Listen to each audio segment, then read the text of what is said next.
A service of KIBMradio.com, the Internet's home for an all old-time radio.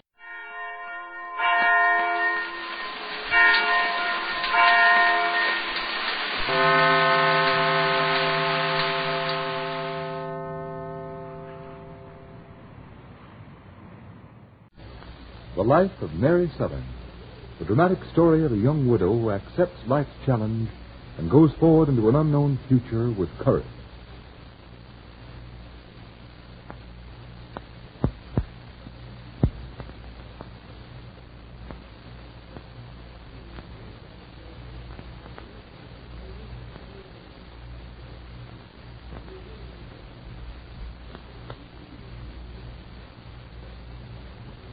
And now, the life of Mary Sothern. When Mary finally faced reality and accepted the tragic fact of her husband's death, she felt instinctively that she must break all ties with the past, that she must remain in Craig's Falls. And even the news that she had been left penniless did not shake her resolution to establish a new home and a new life for herself and her children in a strange city.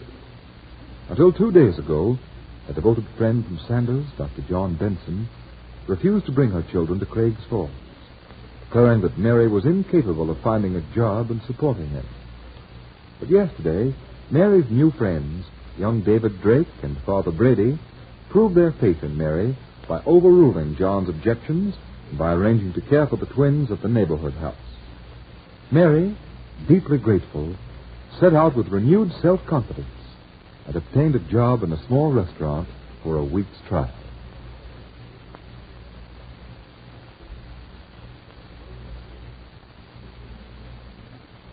But it's a little later that same day. Mrs. McPherson, the boarding house keeper, is knocking at the door of David's room. He calls out to her eagerly. Yes, coming. Is that you, Mary? Hello, Miss McPherson. Not so loud. What? Mary's friend, Dr. Benson, just come. It's right down there in the hall. Oh, is he here again? I thought he'd gone back to Sanders. Well, I guess he's on his way. Seems to come say goodbye to Mary. Oh, why tell me about it? Because he asked for you. He asked for me? Yeah, says he'll talk to you as long as Mary's not here. Oh, he will he? Well, I've got nothing to say to him. Looking up here. Think he heard you. Well, I hope he did. Is that you, Drake? Could I talk to you for a minute? Oh, there's nothing you and I can say to each other. Nothing that won't end the fight. Well, I'm not surprised that you feel that way, Drake, but there's something I'd like to say to you, if you'll let me. Oh, why don't you go down and talk to him, David? He sounds sort of sad today. Yes, but it'll end in an argument. It always does. But, might as well see what he wants. Okay, Dr. Benson, I'm coming down. Thanks. I won't keep you long. Go in the living room, David. None of the other boarders are around this time of day. Okay. Come on, Dr. Benson. We might as well go in here and sit down. All right. I was hoping to find you home. I wanted to talk to you before Mary comes. Say, now, look here, Dr. Benson. Don't you think you and I have said all there is to say about Mary? Not quite all. First, I want to apologize to you. To apologize? Yes, for having been so stubborn about not wanting to bring Mary's children here. Well, then you've changed your mind? Well, yes and no. Yes and no. I've changed my mind to this extent. I'm willing to admit that it has helped Mary tremendously having him here. She's been almost her old self again ever since she saw them. I've never seen anyone so happy. I still think I was right in advising against it, because at best it's only a temporary solution to her problem. Oh, so you're back to that again. Mary can't get a job. She can't support her children. She'll give up after a few weeks and go back to Sanders. Well, you're wrong, Dr. Benson. I know you're wrong. Please, Mr. Drake, I didn't intend to say that. I didn't come here to argue or fight with you. I'm in no mood for argument today. I'm leaving for Sanders tonight. I came to say goodbye to Mary, to ask you to take good care of her. Oh, I see. Well, I will, Doctor. I promise I will. You know, Mary means a great deal to me, and I know what she means to you, too. As long as I'm being honest, I might as well admit you've helped her more than I have. Well, I was able to help her only because I reminded her of her husband. But you have nothing to worry about, Doctor. Mary's not in love with me. I'm not so sure about that. But I guess Mary has too many problems right now to think about love or marriage. She's not going to think of anything but supporting those children. Well, I'd give anything in the world if I could have helped her. So would I, but she's too proud to accept help. Well, it's going to be torture for me going back to Sanders and thinking of Mary trying to find work and coming home at night worn out and discouraged. David, where are you? Hey, it's Mary. Yeah, she sounds excited. I'm here, Mary, in the living room. Come on in. Oh, the most wonderful things happened. For you? Oh, John, I'm glad you're here. Now I can tell you both the good news. Good news? Oh, what is it, Mary? What is it? I found a job. Found a job. Uh-huh. Well, congratulations. Oh, where is it? When do Mary? you start? Now, wait a minute. Don't both of you ask questions at once. Wait till I catch my breath. Sure. Here, sit down. Sit down. Take off your coat. Thank you. But don't keep us in suspense. We don't hear news like this every day, you know. I hope it won't be too strenuous. You're not going to scrub floors. Oh, goodness knows what I'll do before I'm through. But what's your job, Mary? Well, as far as I can tell, I'll be general efficiency expert. Cashier, waitress, cook, and general handyman. Waitress? Cook? It's a job in a restaurant? Mm-hmm. Oh, when do you start work? Tomorrow morning. And let me tell you about my new boss. He has dyspepsia from eating the terrible food he serves in his own restaurant. Terrible food.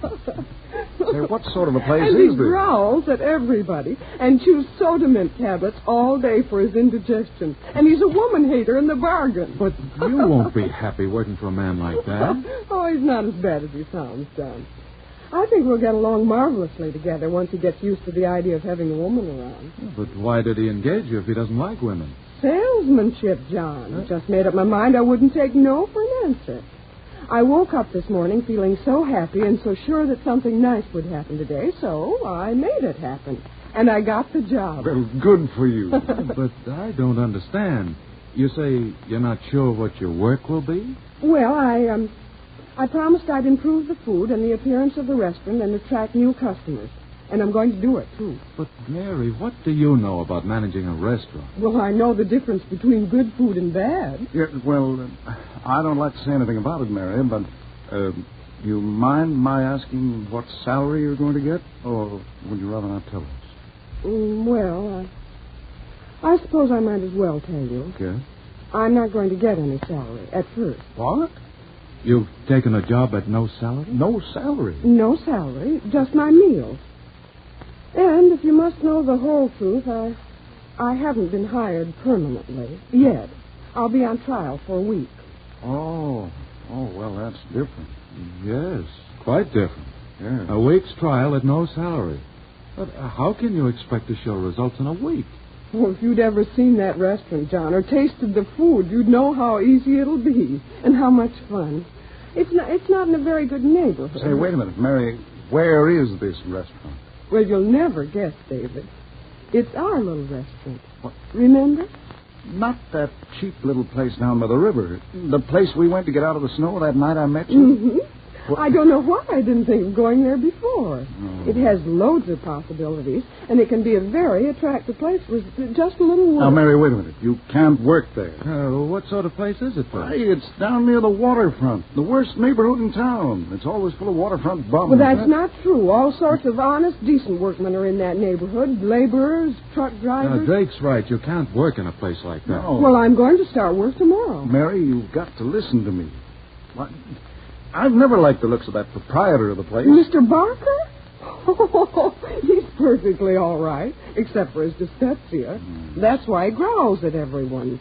That manner's just bluff, though. Oh, you can't take this job, Mary. Why, you're not even getting a salary, so you won't be losing anything. Mr. Barker's the first person who's had confidence enough in me to give me a chance to work, and I'm going to take it. But Drake says this Barker is not to be trusted. I'm the one who's taking this job, and I'll have to use my own judgment about it.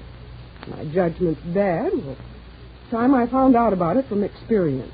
We're only trying to save you from a bitter experience, Mary. You must listen to me. Sorry, I'm not going to stay here and listen and let you discourage me. I'm going to find Mrs. McPherson. Maybe she'll be more sympathetic. Besides, I've dozens of questions to ask her about restaurants. But, Mary, now, wait a minute. There'll be plenty of other jobs. Not interested, David. I have a job. And something tells me it's going to develop into a good one. See you later after I talk to Mrs. McPherson. Is this restaurant really as bad as you say, Drake? Oh, it's worse. A typical greasy spoon. Well, this settles it. I'm not leaving for Sanders tonight. I'm going to stay till I've investigated this restaurant and Mary's new employer. Well, I'm with you on that, Dr. Benson. Mary's not going to spend a day in that place if there's anything I can do to prevent it.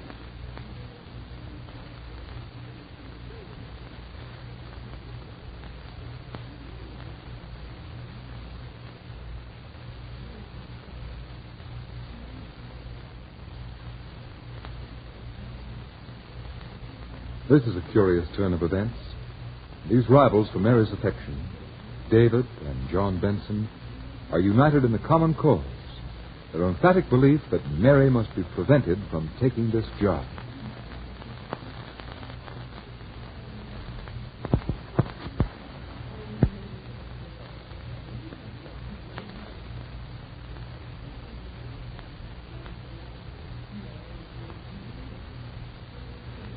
Now, Mary has given her friends new cause for worry.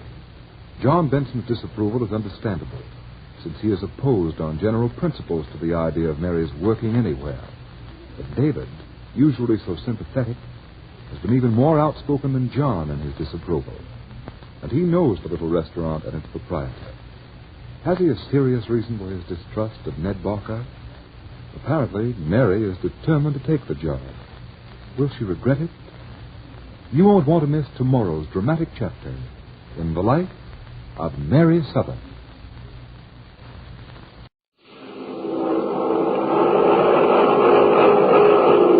Adventures in time and space, transcribed in future tense.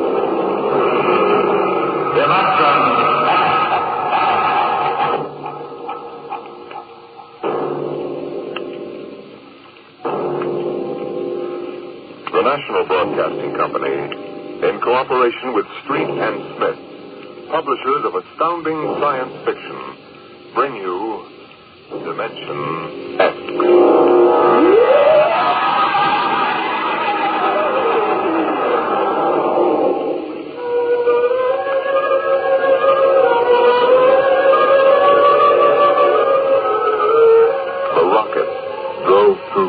Like a silver fish in an endless tank, the stars in black velocity swirling by.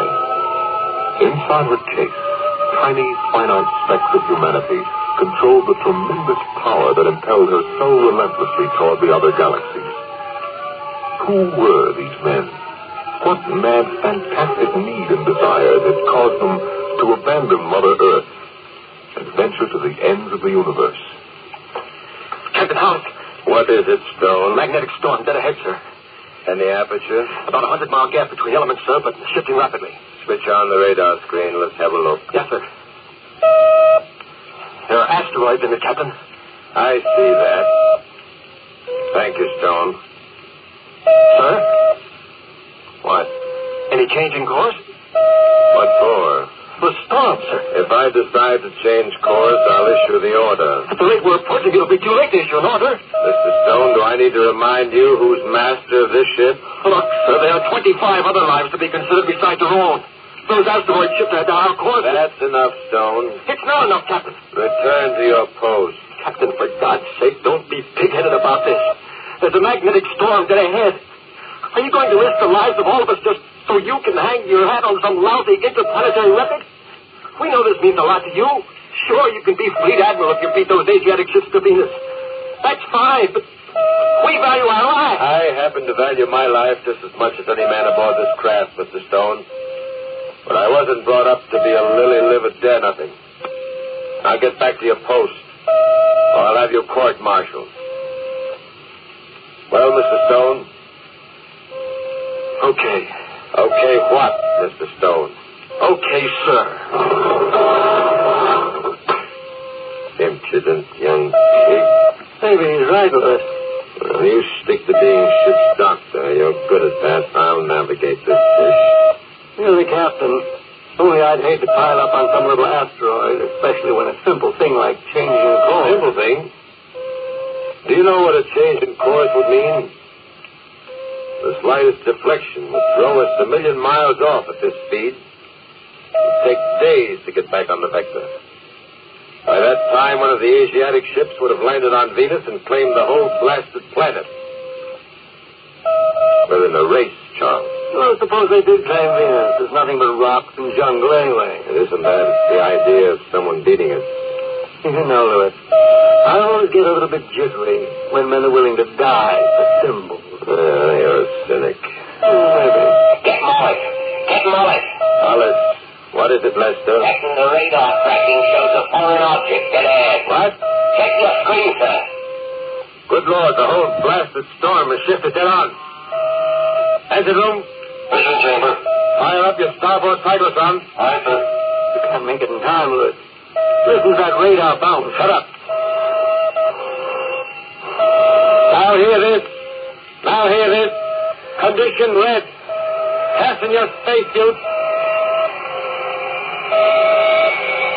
Forward cyclotron at capacity. Open the fission chamber. Emergency blast. Aye, sir. It's it off. You think we'll make it? We've got to make it. Suppose one of those asteroids decides to shift. Will you shut up? It doesn't sound good, Louis. Another 5 seconds. 4, 3, 2. Louis, the meteorite. Good God! Look out!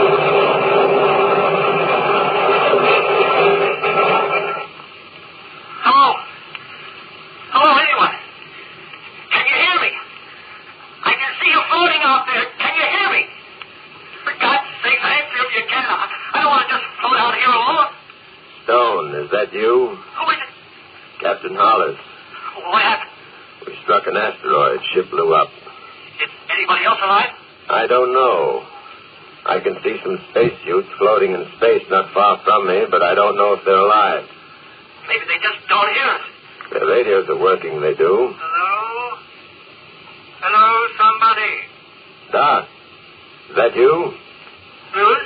Yes, Thank God. Anybody else alive? Stone. Hello, Doctor. Oh. Are you all right? Okay so far. That's 3 of us, anyway.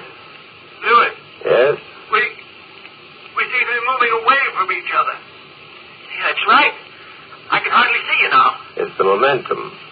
We were all thrown in different directions. Since there's no friction, we'll pick up speed. Is there some way we could stick together at least? I'm afraid not. If there's no friction, then there's nothing to stop us. That's right, Stone. But then we'll just keep falling.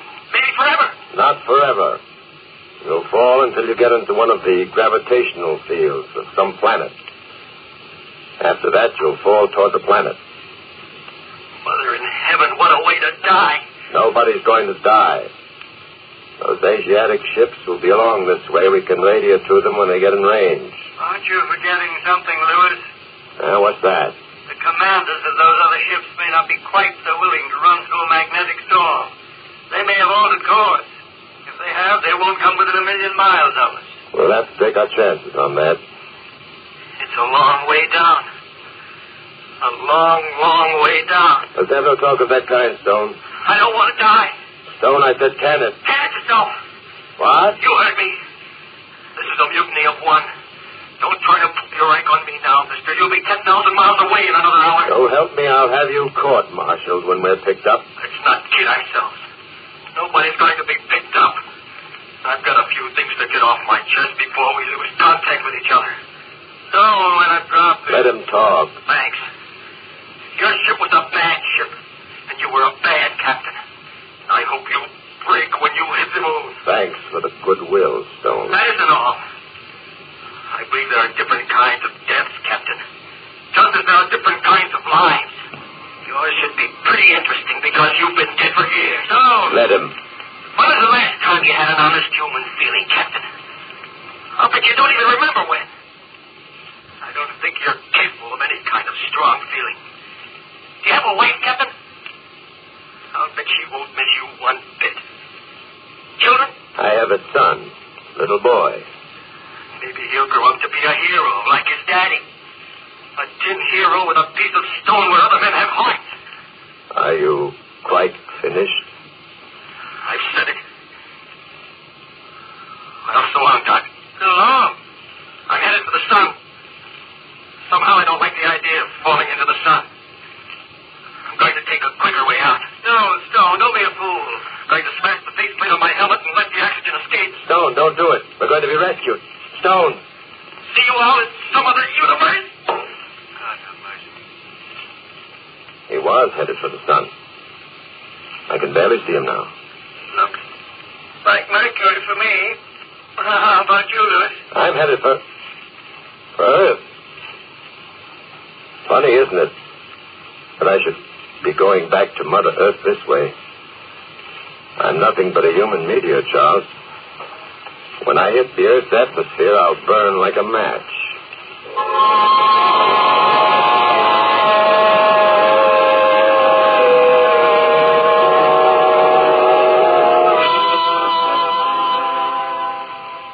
Charles. Charles, can you still hear me? I can hear you. It's getting fainter now. We must be several thousand miles apart. We should be able to talk for another 20 minutes or so at the speed we're falling away from each other. What are you thinking about, Louis? I was thinking about Stone. What he said. Don't let it get you. You know, in a way, he was right. He was insane. The shock knocked him off balance. No. Each of us dies in a different way. Each of us has his own life to look back on. Huh? What's that? I don't know. It sounds like Lester. Hello? Hello, Lester. Can you hear us? I don't think so. It's possible that the sending unit of his radio is working, but the receiving unit is damaged. Singing good stuff to keep up his nerves.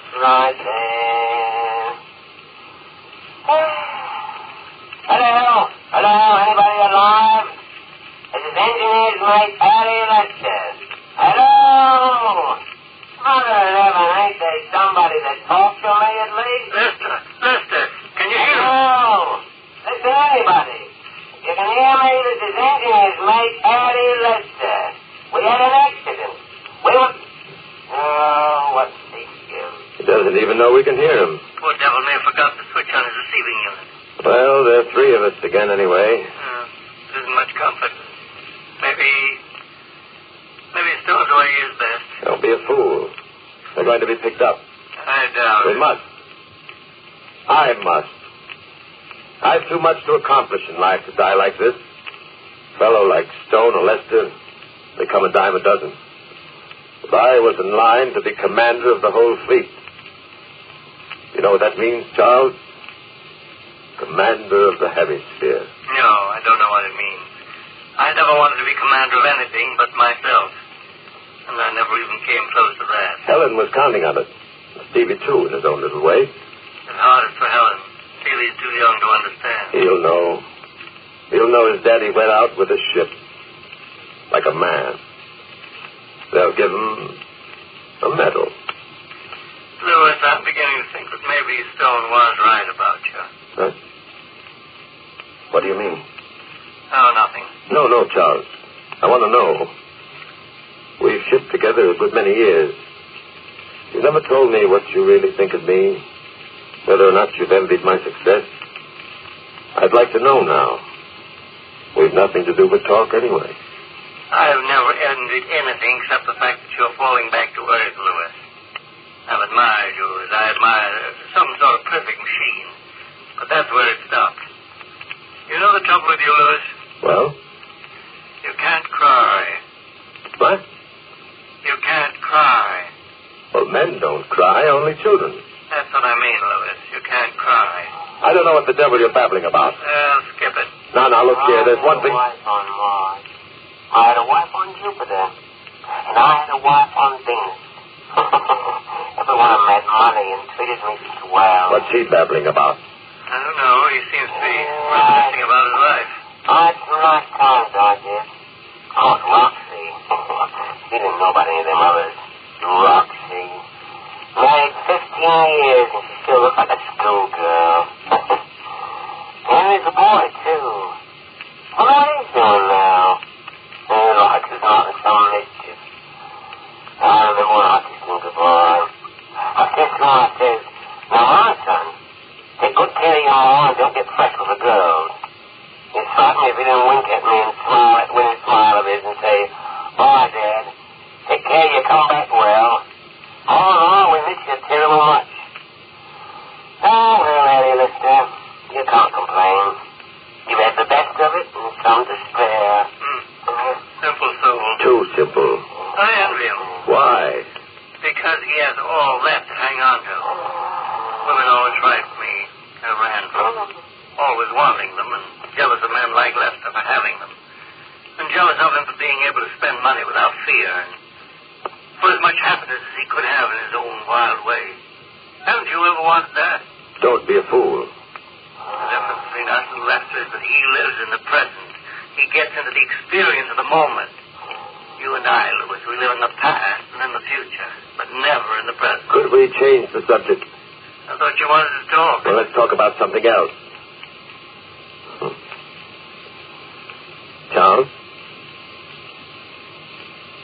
Charles? Charles, are you there? Charles, answer me! I just switched to my auxiliary battery. I'm sorry. Well, don't do that. Afraid to be alone? I've never been afraid of anything in my life, and you know it. I wonder. It's a long way back down. Why doesn't he shut up? Louis. What? Louis, I got myself into a meteor swarm. Some little asteroid. Meteors? I think it's that Myrmidon cluster that goes out past Mars, then swings in towards Earth once every 5 years. I'm right in the middle of it now. It's like a big kaleidoscope. All kinds of colors and shapes and sizes. God, it's beautiful, all that metal. I'm going with them. They take me with them. Well, I'll be doggone. Remember when you were a kid, Louis? Held a kaleidoscope to your eye? Gave it a twirl? That's what I'm part of now. Keep talking. I can barely hear you now. They're taking me off, Louis. So long. Charles! Charles, don't leave me alone like this! Charles! Charles!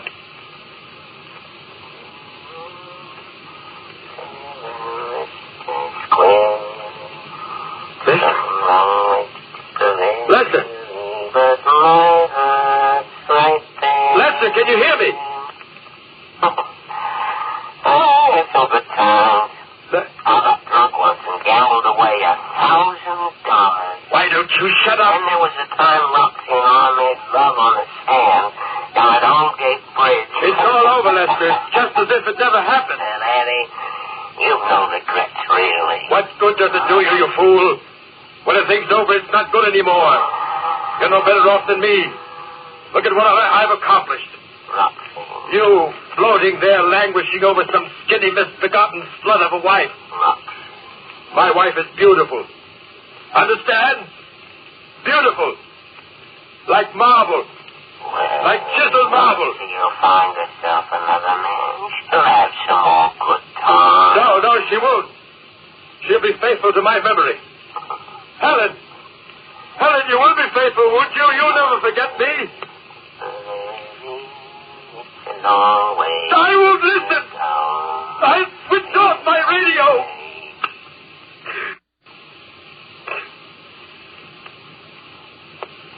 There, that's better. You're alone now, Captain Hollis. Alone with yourself. And your thoughts. And your memories. Going back to Earth like a human rocket. And remembering.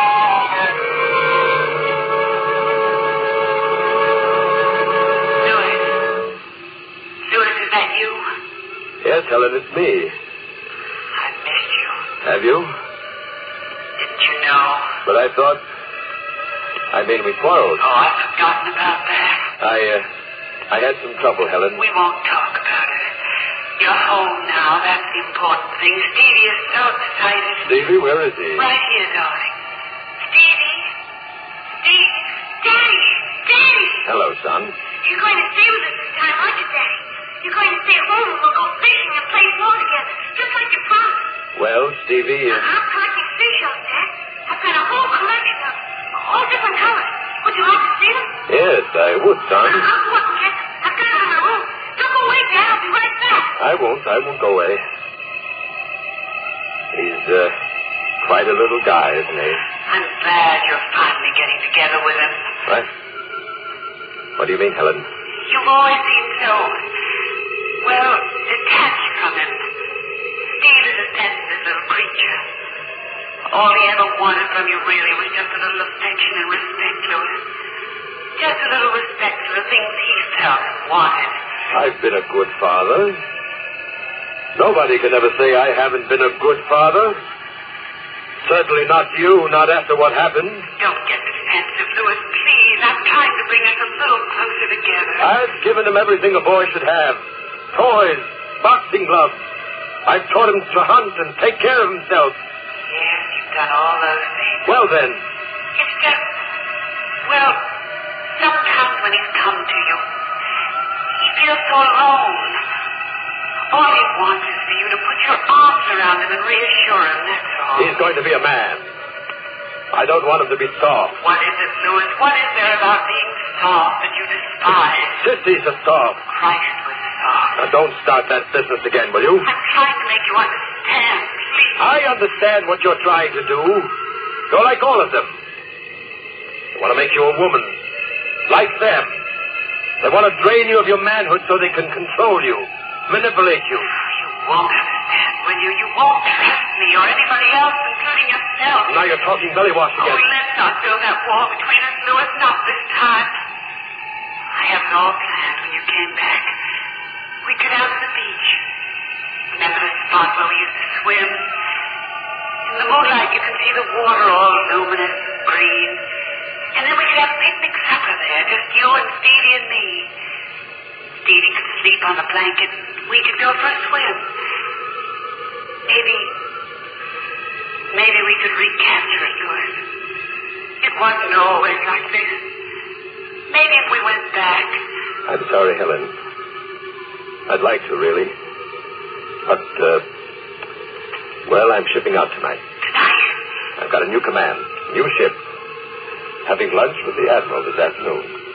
But you said you'd stay. This is an important thing, Helen. This is the most important thing that ever happened to me. More important than going for a swim. You don't get a chance of being fleet commander every day. You can go for a swim anytime. Yes, but we never do. Now, look, honey. Ever since I was a cadet, I've been pointing toward this job. It's big. If I'm a success, you can name your own ticket. Big house up in Connecticut. Chauffeur. Finest schools for Steve. I want you, Louis. Now, don't be unreasonable. Don't you be unemotional. What? I said don't be unemotional. I don't understand. No, I don't suppose you ever will. Let's not quarrel. Why do we always have to quarreling? Well, it's almost time now. Louis, let me try once more. Goodbye, Helen. Say goodbye to the boy. All right, Louis. Goodbye. Helen. Where are you, Helen? Helen? Ah. Oh, no, I must be going out of my mind. The whole thing was nothing but a dream. If only I had someone to talk to. Captain Officer, is that you? Lester? Yes. No, it's just another part of the same nightmare. Captain Officer, can you hear me? Why must I be tortured like this? If you can hear me, for heaven's sake, answer. I found a tube loose in this receiver. I can hear you talking to yourself. Lester, is it really you? Yes, sir. Thank heavens, Captain. Are any of the others still alive? Stone went to the sun. Dr. Carter went off with a meteor swarm. The others are scattered all over the universe by now. I'm headed right for Earth. I'll be in the orbit soon. Well, it's good to hear your voice, sir. I was going insane all by myself here. Seems like I've been singing and talking the old bloody night. We heard you. I'm glad we can reach one another. Yeah, me too, sir. Are you really glad, Lester? I should think you'd hate and despise me. Why, sir? I could have saved us all by changing course. Well, the way I see it, Captain, you did what you believed in. That's the way each of us has to do. Thank you, Lester. Yeah, how long do you figure we got, sir?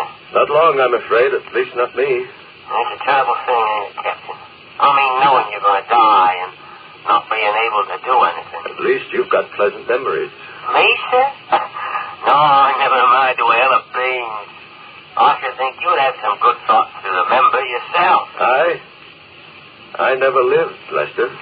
Sir? It's true, I never lived. But you were wise. We were strangers. We never knew each other. A son? A son. Lester, would you believe it if I told you I'd never put my arms around the boy and let him know how much I loved him? Oh, it's hard to believe, sir. It's true. It's odd that you talk like this, Captain.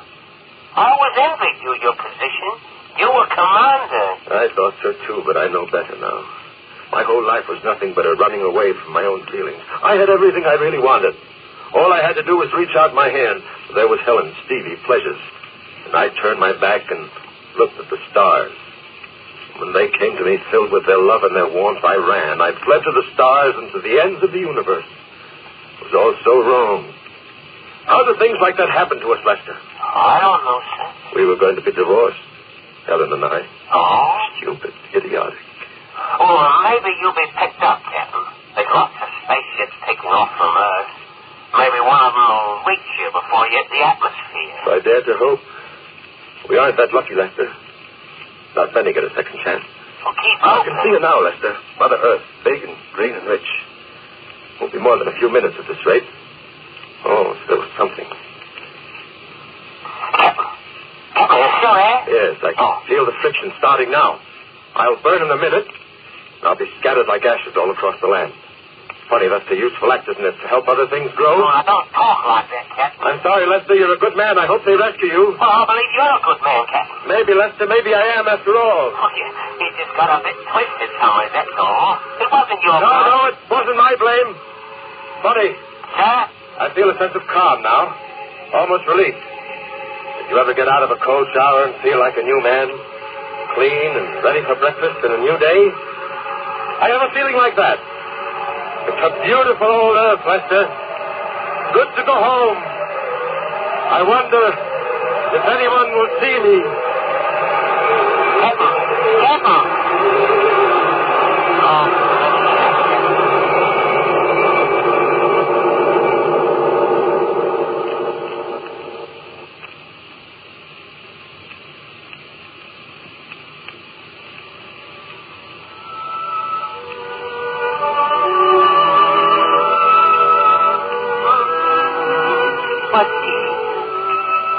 Down to the beach tonight? I don't know. I just wanted to see the ocean and the stars. Are you cold? No. Mom? Yes, darling. When's Dad coming back? I don't know, Steve. I don't know. Mom? What's the matter between you and Dad? Oh, nothing you'd understand. Don't you love each other? I suppose in a way we do. It used to be quite different. Long ago, when you were a tiny, tiny baby, your father and I used to come down here and swim at night. I was the first girl he ever loved. And then somehow, something happened. He got frightened or something, and we sort of lost each other. Oh. Come here, Steve. What's wrong, Mom? Oh, I just feel a little chill. Perhaps we'd better be getting back. It's almost your bedtime. Okay, Mom. Mom! Look up there! A falling star! Yes, I see it. It's all right this way. Did you see it, Mom? A falling star! Make a wish, son. Make a wish.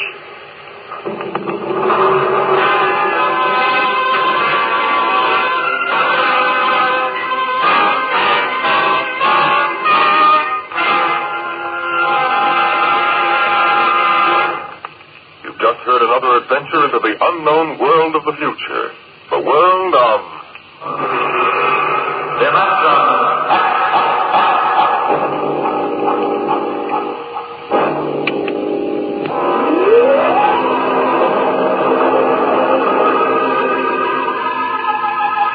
Dimension X is presented transcribed each week by the National Broadcasting Company in cooperation with Street & Smith, publishers of the magazine Astounding Science Fiction. Today, Dimension X has presented Kaleidoscope, written for radio by George Lefferts from the story by Ray Bradbury. Featured in the cast were Joe DeSantos as the captain, Leon Janney as Lester, and Joan Alexander as Helen. Your host was Norman Rose.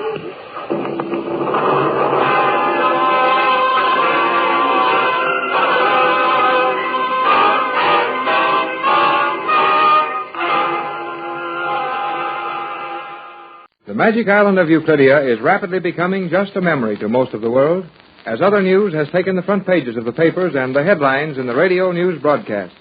But to Jerry Hall and Joan Gregory, and to Mrs. Patricia Gregory and Captain Tex Bradford, the magic island will always be a very real part of their lives, and they'll never forget their experiences there. Today, however, we find our four friends in very happy circumstances in Los Angeles, California. Jerry and Joan have taken Elaine Raleigh, the young Euclidean girl submarine commander, with them and gone to the university, where they all took entrance examinations a week ago. Mrs. Gregory and Captain Bradford are in the living room of the Gregory home, waiting for the young people to arrive.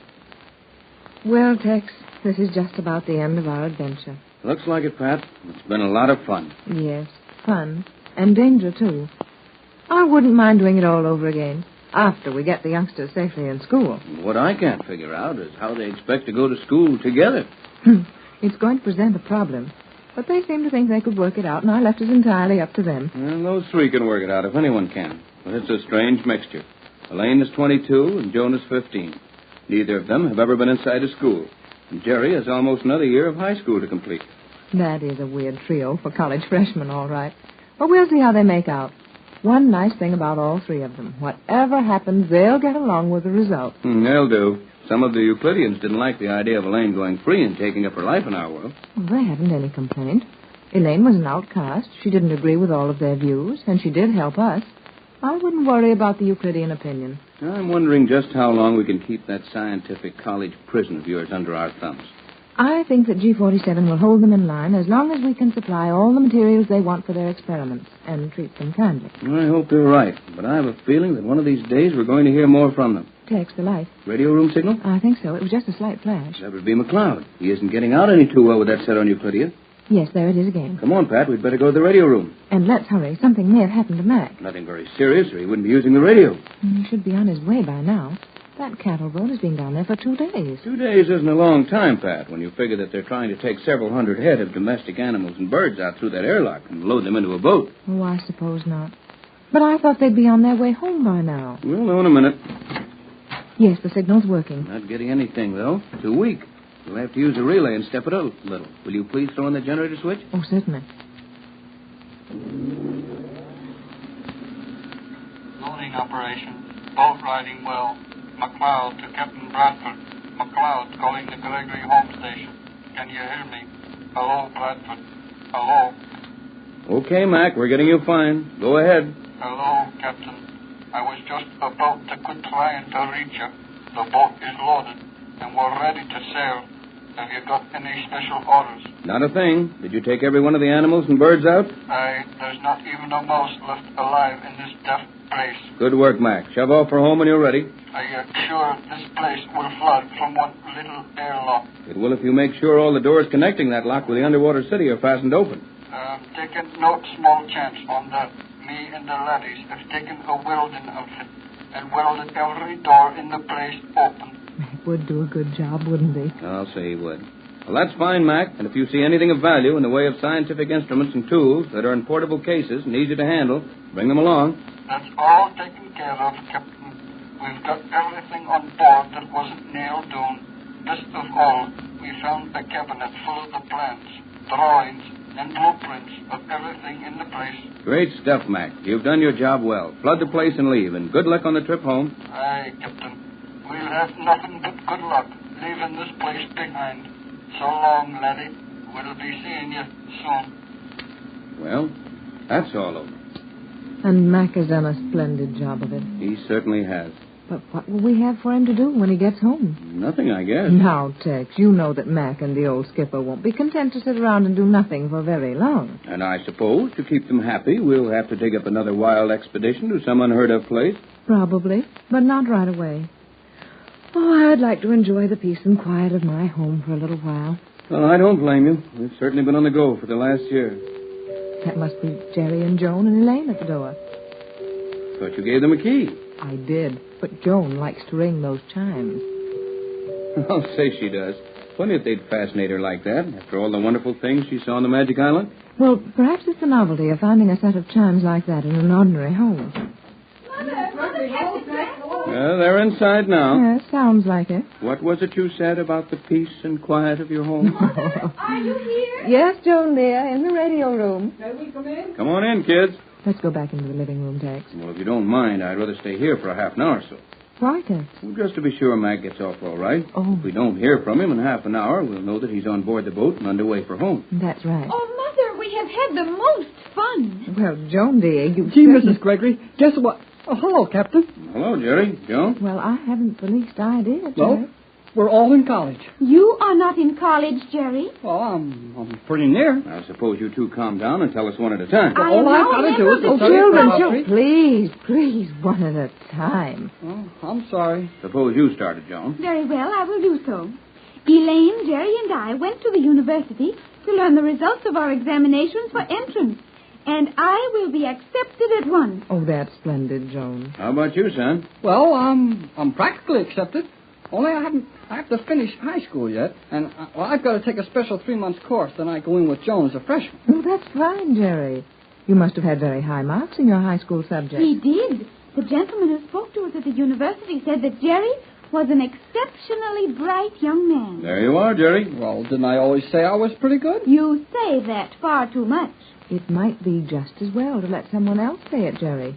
But you do seem to have justified your opinion of yourself. What did they think about you, Joan? They found it most unusual. Boy, they sure did. We had a hard time making them believe that Joan had never been inside of a school of any kind and was only 15 years old when she passed every test they could think of to give her for the college entrance. You can't blame them for being skeptical. Hey, wait a minute here. Where's the rest of your party? Good heavens, I didn't even notice. Where is Elaine? Oh, she's still trying to get into college. Elaine couldn't pass the examination. On the contrary, the professors could find no examinations to give her. I'll say they couldn't. She answered their questions faster than they could write them down. Oh, that must have been very funny. I'll bet it was at that. Elaine examining the professors. That did indeed take place. Really, Joan? Yeah, those professors are swell guys. Why, Jerry, a professor is not a guy. These professors were regular guys, and when they found out that they couldn't ask Elaine anything she didn't know, they asked her to question them. And when we left, she was having plenty of fun with them. I'd have given anything to see that. But what is she going to do about it? They agreed to allow her to attend certain of the classes, which she wanted to do, in order to familiarize herself with our manner of education and our social customs. Good idea. And it will be a good atmosphere for Elaine. Yes. She'll soon get entirely away from those Euclidean mannerisms and be much more comfortable in our world. Well, we didn't want to leave her out there alone, but, well, the science prof said he'd bring her home safe and sound. I think we have need for no fear for Elaine's safety. Guess not, unless the college kidnapped her. They sure liked her. And now, our 3 young adventurers will have to be quiet students. Yep, looks like it. Jerry may be a student, but he will never be quiet. I guess you're right there, Joan. Say, how's Mac getting along down at the island? Oh, we just talked to him. He's nearly ready to shove off. And he will destroy Euclidia before he leaves? Yes, Joan. We decided that was best. Mac will turn the ocean into that place, flood it thoroughly.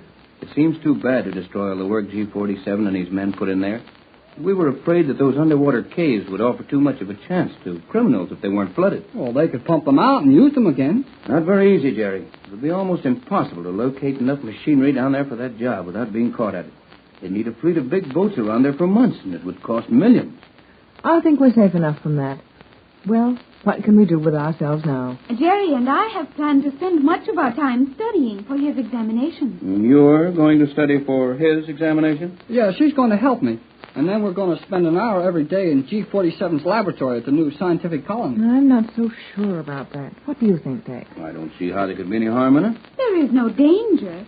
Do not forget that G47 has gone there of his own free will. Oh, sure, it's all right. I suppose so. Only I'll never get over a feeling of fear and uncertainty where those Euclideans are concerned. We visited G47 on our way home. Today? Yes. He has invited us to spend an hour a day with him. And he has promised to show us his finest experiments before he gives them to anyone else. That's all right, isn't it, Tex? As far as I can see, though you two will have to be mighty careful not to give any of the secrets away. After all, we want to be able to turn anything of value over to the government. Oh, sure, we know all about that. But G47 is going to give us the formulas for some of the things that we can sell and make money on. And we promised him that we'd put all the money in the bank for the Euclideans. You did exactly right, Jerry. Texas planned to sell the formula for the soundproof paint to the moving picture and radio studios, and the television instruments also. And all of this money is to be used to support the new Euclidean colony, under our jurisdiction, of course. I was very doubtful of your experiment at first, Mother, as the Euclideans were so independent.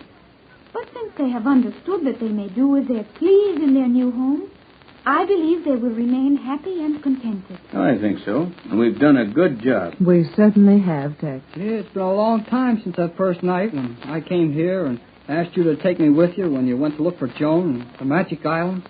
It's really not so long, Jerry. Only a few months. But so much has happened to us that it seems longer than that. Jerry, I think it is time to tell them of your surprise. Well, can you leave this radio room now? Well, I guess we could, but we'd have to stay in the living room where we can watch the radio signals. Oh, couldn't you get Johnson or somebody to stay here for a while? Well, of course we could, Jerry, if there was any reason for us to leave the house. I would like it, Mother, very much. What is all this? Well, Joan and I are going to be on the radio tonight. You are? Yes, Mother. We have been asked to tell something about our experiences on the Magic Island and down in Euclidia. Well, that's good, but you don't need us along. Pat and I'll stay here and listen to your broadcast. Well, we thought maybe you'd better come along so we didn't say the wrong thing. We won't worry about that. Of course not. You two go along whenever you get ready, and we'll hear from you here. And when you get home, we might have a party ready for you. Oh, Mother, you two have a surprise? Yes, dear. Tex and I are giving a little party for you and Jerry tonight. You've earned it, both of you. Oh, Jerry, that will be nice, will it not? Will it? Golly, whisk. The magic island of Euclidia is rapidly becoming just a memory to most of the world, as other news has taken the front pages of the papers and the headlines in the radio news broadcasts. But to Jerry Hall and Joan Gregory, and to Mrs. Patricia Gregory and Captain Tex Bradford, the magic island will always be a very real part of their lives, and they'll never forget their experiences there. Today, however, we find our four friends in very happy circumstances in Los Angeles, California. Jerry and Joan have taken Elaine Raleigh, the young Euclidean girl submarine commander, with them and gone to the university, where they all took entrance examinations a week ago. Mrs. Gregory and Captain Bradford are in the living room of the Gregory home, waiting for the young people to arrive. Well, Tex, this is just about the end of our adventure. Looks like it, Pat. It's been a lot of fun. Yes, fun. And danger, too. I wouldn't mind doing it all over again, after we get the youngsters safely in school. What I can't figure out is how they expect to go to school together. It's going to present a problem. But they seem to think they could work it out, and I left it entirely up to them. Well, those three can work it out if anyone can. But it's a strange mixture. Elaine is 22 and Joan is 15. Neither of them have ever been inside a school. And Jerry has almost another year of high school to complete. That is a weird trio for college freshmen, all right. But we'll see how they make out. One nice thing about all three of them. Whatever happens, they'll get along with the result. They'll do. Some of the Euclideans didn't like the idea of Elaine going free and taking up her life in our world. Well, they hadn't any complaint. Elaine was an outcast. She didn't agree with all of their views, and she did help us. I wouldn't worry about the Euclidean opinion. I'm wondering just how long we can keep that scientific college prison of yours under our thumbs. I think that G47 will hold them in line as long as we can supply all the materials they want for their experiments and treat them kindly. I hope they're right, but I have a feeling that one of these days we're going to hear more from them. Tex, the light. Radio room signal? I think so. It was just a slight flash. That would be McLeod. He isn't getting out any too well with that set on Euclidia. Yes, there it is again. Come on, Pat. We'd better go to the radio room. And let's hurry. Something may have happened to Mac. Nothing very serious, or he wouldn't be using the radio. He should be on his way by now. That cattle boat has been down there for 2 days. 2 days isn't a long time, Pat, when you figure that they're trying to take several hundred head of domestic animals and birds out through that airlock and load them into a boat. Oh, I suppose not. But I thought they'd be on their way home by now. Well, no, in a minute. Yes, the signal's working. Not getting anything, though. Too weak. You'll have to use a relay and step it out a little. Will you please throw in the generator switch? Oh, certainly. Loading operation. Boat riding well. McLeod to Captain Bradford. McLeod calling the Gregory home station. Can you hear me? Hello, Bradford. Hello. Okay, Mac, we're getting you fine. Go ahead. Hello, Captain. I was just about to quit trying to reach you. The boat is loaded, and we're ready to sail. Have you got any special orders? Not a thing. Did you take every one of the animals and birds out? There's not even a mouse left alive in this deaf place. Good work, Mac. Shove off for home when you're ready. Are you sure this place will flood from one little airlock? It will if you make sure all the doors connecting that lock with the underwater city are fastened open. Taking no small chance on that. Me and the laddies have taken a welding outfit and welded every door in the place open. Mac would do a good job, wouldn't he? I'll say he would. Well, that's fine, Mac. And if you see anything of value in the way of scientific instruments and tools that are in portable cases and easy to handle, bring them along. That's all taken care of, Captain. We've got everything on board that wasn't nailed down. Best of all, we found a cabinet full of the plans, drawings, and blueprints of everything in the place. Great stuff, Mac. You've done your job well. Flood the place and leave, and good luck on the trip home. Aye, Captain. We'll have nothing but good luck leaving this place behind. So long, laddie. We'll be seeing you soon. Well, that's all over. And Mac has done a splendid job of it. He certainly has. But what will we have for him to do when he gets home? Nothing, I guess. Now, Tex, you know that Mac and the old skipper won't be content to sit around and do nothing for very long. And I suppose, to keep them happy, we'll have to dig up another wild expedition to some unheard-of place. Probably, but not right away. Oh, I'd like to enjoy the peace and quiet of my home for a little while. Well, I don't blame you. We've certainly been on the go for the last year. That must be Jerry and Joan and Elaine at the door. Thought you gave them a key. I did, but Joan likes to ring those chimes. I'll say she does. Funny if they'd fascinate her like that, after all the wonderful things she saw on the Magic Island. Well, perhaps it's the novelty of finding a set of chimes like that in an ordinary home. Well, they're inside now. Yes, sounds like it. What was it you said about the peace and quiet of your home? Are you here? Yes, Joan, there, in the radio room. May we come in? Come on in, kids. Let's go back into the living room, Tex. Well, if you don't mind, I'd rather stay here for a half an hour or so. Why, Tex? Well, just to be sure Mac gets off all right. Oh. If we don't hear from him in half an hour, we'll know that he's on board the boat and underway for home. That's right. Oh, Mother, we have had the most fun. Well, Joan, dear, you... Gee, Mrs. Gregory, guess what? Oh, hello, Captain. Hello, Jerry. Joan? Well, I haven't the least idea, Jerry. Well, we're all in college. You are not in college, Jerry. Well, I'm pretty near. I suppose you two calm down and tell us one at a time. I All am I've now got to a do member is of the Oh, study children, chemistry. please, one at a time. Oh, I'm sorry. Suppose you started, Joan. Very well, I will do so. Elaine, Jerry, and I went to the university to learn the results of our examinations for entrance. And I will be accepted at once. Oh, that's splendid, Joan. How about you, son? Well, I'm practically accepted. Only I have to finish high school yet. And, I've got to take a special 3-month course. Then I go in with Joan as a freshman. Oh, that's fine, Jerry. You must have had very high marks in your high school subject. He did. The gentleman who spoke to us at the university said that Jerry was an exceptionally bright young man. There you are, Jerry. Well, didn't I always say I was pretty good? You say that far too much. It might be just as well to let someone else say it, Jerry. But you do seem to have justified your opinion of yourself. What did they think about you, Joan? They found it most unusual. Boy, they sure did. We had a hard time making them believe that Joan had never been inside of a school of any kind and was only 15 years old when she passed every test they could think of to give her for the college entrance. You can't blame them for being skeptical. Hey, wait a minute here. Where's the rest of your party?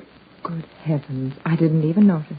Where is Elaine? Oh, she's still trying to get into college. Elaine couldn't pass the examination. On the contrary, the professors could find no examinations to give her. I'll say they couldn't.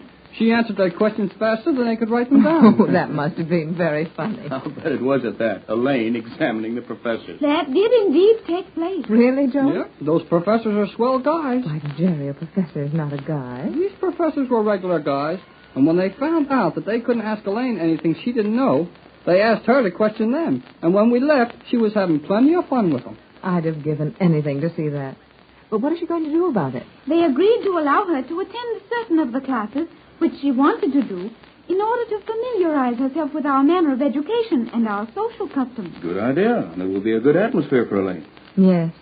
She'll soon get entirely away from those Euclidean mannerisms and be much more comfortable in our world. Well, we didn't want to leave her out there alone, but, well, the science prof said he'd bring her home safe and sound. I think we have need for no fear for Elaine's safety. Guess not, unless the college kidnapped her. I sure liked her. And now, our 3 young adventurers will have to be quiet students. Yep, looks like it. Jerry may be a student, but he will never be quiet. I guess you're right there, Joan. Say, how's Mac getting along down at the island? Oh, we just talked to him. He's nearly ready to shove off. And he will destroy Euclidia before he leaves? Yes, Joan. We decided that was best. Mac will turn the ocean into that place and flood it thoroughly. It seems too bad to destroy all the work G47 and his men put in there. We were afraid that those underwater caves would offer too much of a chance to criminals if they weren't flooded. Well, they could pump them out and use them again. Not very easy, Jerry. It would be almost impossible to locate enough machinery down there for that job without being caught at it. They'd need a fleet of big boats around there for months, and it would cost millions. I think we're safe enough from that. Well, what can we do with ourselves now? Jerry and I have planned to spend much of our time studying for his examination. You're going to study for his examination? Yeah, she's going to help me. And then we're going to spend an hour every day in G47's laboratory at the new scientific colony. I'm not so sure about that. What do you think, Tex? I don't see how there could be any harm in it. There is no danger. Do not forget that G47 has gone there of his own free will. Oh, sure, it's all right. I suppose so. Only I'll never get over a feeling of fear and uncertainty where those Euclideans are concerned. We visited G47 on our way home. Today? Yes. He has invited us to spend an hour a day with him. And he has promised to show us his finest experiments before he gives them to anyone else. That's all right, isn't it, Tex? As far as I can see, though you two will have to be mighty careful not to give any of the secrets away. After all, we want to be able to turn anything of value over to the government. Oh, sure, we know all about that. But G47 is going to give us the formulas for some of the things that we can sell and make money on. And we promised him that we'd put all the money in the bank for the Euclideans. You did exactly right, Jerry. Texas planned to sell the formula for the soundproof paint to the moving picture and radio studios, and the television instruments also. And all of this money is to be used to support the new Euclidean colony, under our jurisdiction, of course. I was very doubtful of your experiment at first, Mother, as the Euclideans were so independent. But since they have understood that they may do as they please in their new home, I believe they will remain happy and contented. I think so. And we've done a good job. We certainly have, Tex. Yeah, it's been a long time since that first night when I came here and asked you to take me with you when you went to look for Joan and the Magic Island. It's really not so long, Jerry. Only a few months. But so much has happened to us that it seems longer than that. Jerry, I think it is time to tell them of your surprise. Well, can you leave this radio room now? Well, I guess we could, but we'd have to stay in the living room where we can watch the radio signals. Oh, couldn't you get Johnson or somebody to stay here for a while? Well, of course we could, Jerry, if there was any reason for us to leave the house. I would like it, Mother, very much. What is all this? Well, Joan and I are going to be on the radio tonight. You are? Yes, Mother. We have been asked to tell something about our experiences on the Magic Island and down in Euclidia. Well, that's good, but you don't need us along. Pat and I'll stay here and listen to your broadcast. Well, we thought maybe you'd better come along so we didn't say the wrong thing. We won't worry about that. Of course not. You two go along whenever you get ready, and we'll hear from you here. And when you get home, we might have a party ready for you. Oh, Mother, you two have a surprise? Yes, dear. Tex and I are giving a little party for you and Jerry tonight. You've earned it, both of you. Oh, Jerry, that will be nice, will it not? Will it? Golly, whisk. Faster than a speeding bullet. More powerful than a locomotive. Able to leap tall buildings at a single bound. Look, up in the sky. It's a bird. It's a plane. It's Superman. Kellogg's Pep. P-E-P, Pep. Kellogg's Pep, the Sunshine Cereal, presents The Adventures of Superman.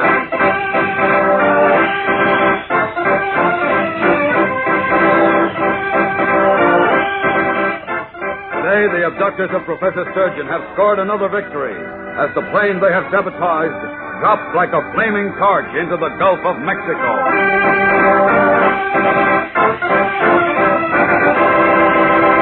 Hello there, gang. This is your pal Dan McCullough. Say, you know what it is that keeps so many fellows and girls all hepped up about dashing into breakfast on the double quick? A sunny golden toasted bowl of Kellogg's Pep. Yes, sir, when Pep leads off the menu, Sometimes it's mighty hard to wait for breakfast. You keep thinking about how tender and how crunchy those whole wheat flakes are, and, well, right away you want to start spooning them up. Sure, you keep looking forward to your first taste of that sparkling sunshine flavor, and you can hardly wait to begin. And when you think of all the terrific good eating in that bowl of Kellogg's Pep, you're mighty sure that you're going to keep at it until you've polished off every last crisp flake, which is always a smart idea, because Pep is good for you. Gives you solid whole wheat nourishment plus. But it's particularly important nowadays, because, you see, we're sending the cereal grains to fellows and girls overseas. Think of that, gang, when Mom brings Kellogg's Pep home from the grocer's.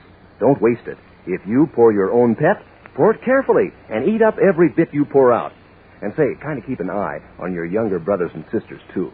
Remember how important it is to eat all your Pep. Don't waste it. And now, the adventures of Superman.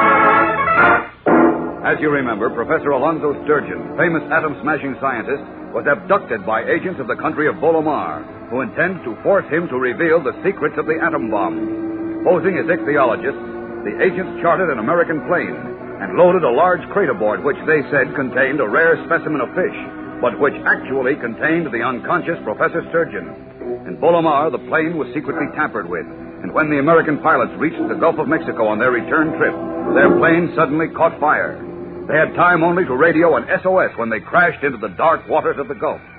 As we continue now, Superman, who had followed the trail to Brownsville, Texas, has returned to the airport there in his guise of Clark Kent. Entering the administration building, he proceeds to the operations room, where the radio operator is trying desperately to contact the lost plane. Any luck yet, Sparks? Not yet. Can't seem to raise him again. When did you pick up the SOS? A few minutes ago. It came in on the loudspeaker, but very weak. When I plugged in on the earphones, the pilot talked very fast. Said he was at 3,000 with all 4 engines on fire and was about to die. Did he give you his position? Yeah, he gave it to me at once, but before I could check it, his radio went dead entirely. Do you remember where he said they were? Well, I wrote it down here on this slip. Oh, good. I'll read it to you. Give me the slip, Eddie. I'll pinpoint it on the chart. You keep trying to raise him. Okay. Come over to the chart, Mr. Kent. Right. Calling 43-743. Brownsville calling 43-743. Here's the chart. Well, let's see. 96.5. Over. 15.6. That'd be right about here. Right. Christopher, that's practically 400 miles due east. Looks bad for that crew. 400 miles due east, you say? Near as I can plot it, yeah. Eddie got it right. We can't waste time. Got to get to them right away. We a couple of hours before we can get a plane out there. I'm afraid they haven't a chance, poor guys. Well, maybe they have got a chance. Only a miracle could... Oh, where are you going, Mr. Kent? For a quick dip in the Gulf. See you later.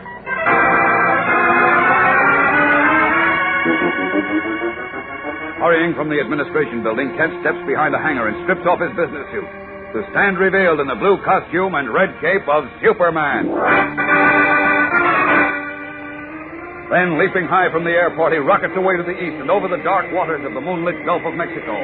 100 miles, 200 miles, 300 miles, he flashes onward like a hurtling bullet. Then, suddenly, he checks his flight, hovers high in midair. Position radio to be right about here, I'd say. But I don't see any plane on the water. Better range around a bit.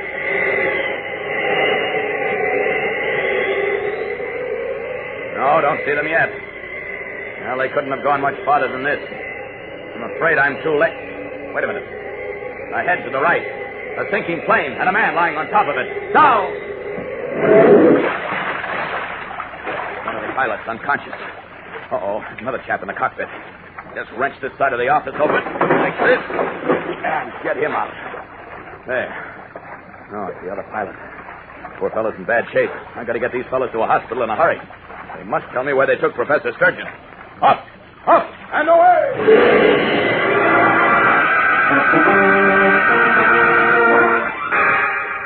Zooming up from the Gulf waters with the limp, battered bodies of the unconscious pilots in his arms, Superman streaks northward, sights the gleaming lights of New Orleans on the horizon, and in a flash is above the city.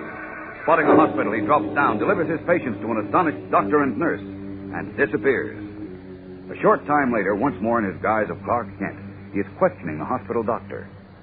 Those 2 pilots, Doctor, will they live? I'm quite sure one of them will. Name's Ramsey. But it's touch and go with the other one, Mr. Kent. Oh, the poor chap. Well, tell me, this Ramsey, when do you think I might be able to speak to him? Well, that's a hard question to answer. He was very badly burned and suffered severe lacerations. Oh? All depends on how he responds to the transfusion. I see. Look, Doctor, I wouldn't be so insistent, you understand, if it weren't so important. But you read about the abduction of Professor Sturgeon, didn't you? Oh, yes, terrible thing. Papers seem to think some power-mad gang or foreign agents abducted him to get the secret of the atom bomb. I'm sure they did. And these two pilots know where he is. What's that? They took off from New Orleans last night with the professor. Now, almost 24 hours later, they crashed within 400 miles of here. That means they took the professor somewhere and were on their way back to New Orleans when they cracked up. Good heavens. That's why I've got to talk to them as soon as possible, Doctor. Yes, I understand. Well, ordinarily, I wouldn't want Ramsey to be questioned, but considering the circumstances... Look, you wait right here in this anteroom. The moment I think Ramsey might be questioned, I'll send a nurse for you. That's fine, Doctor. I won't stir from this room.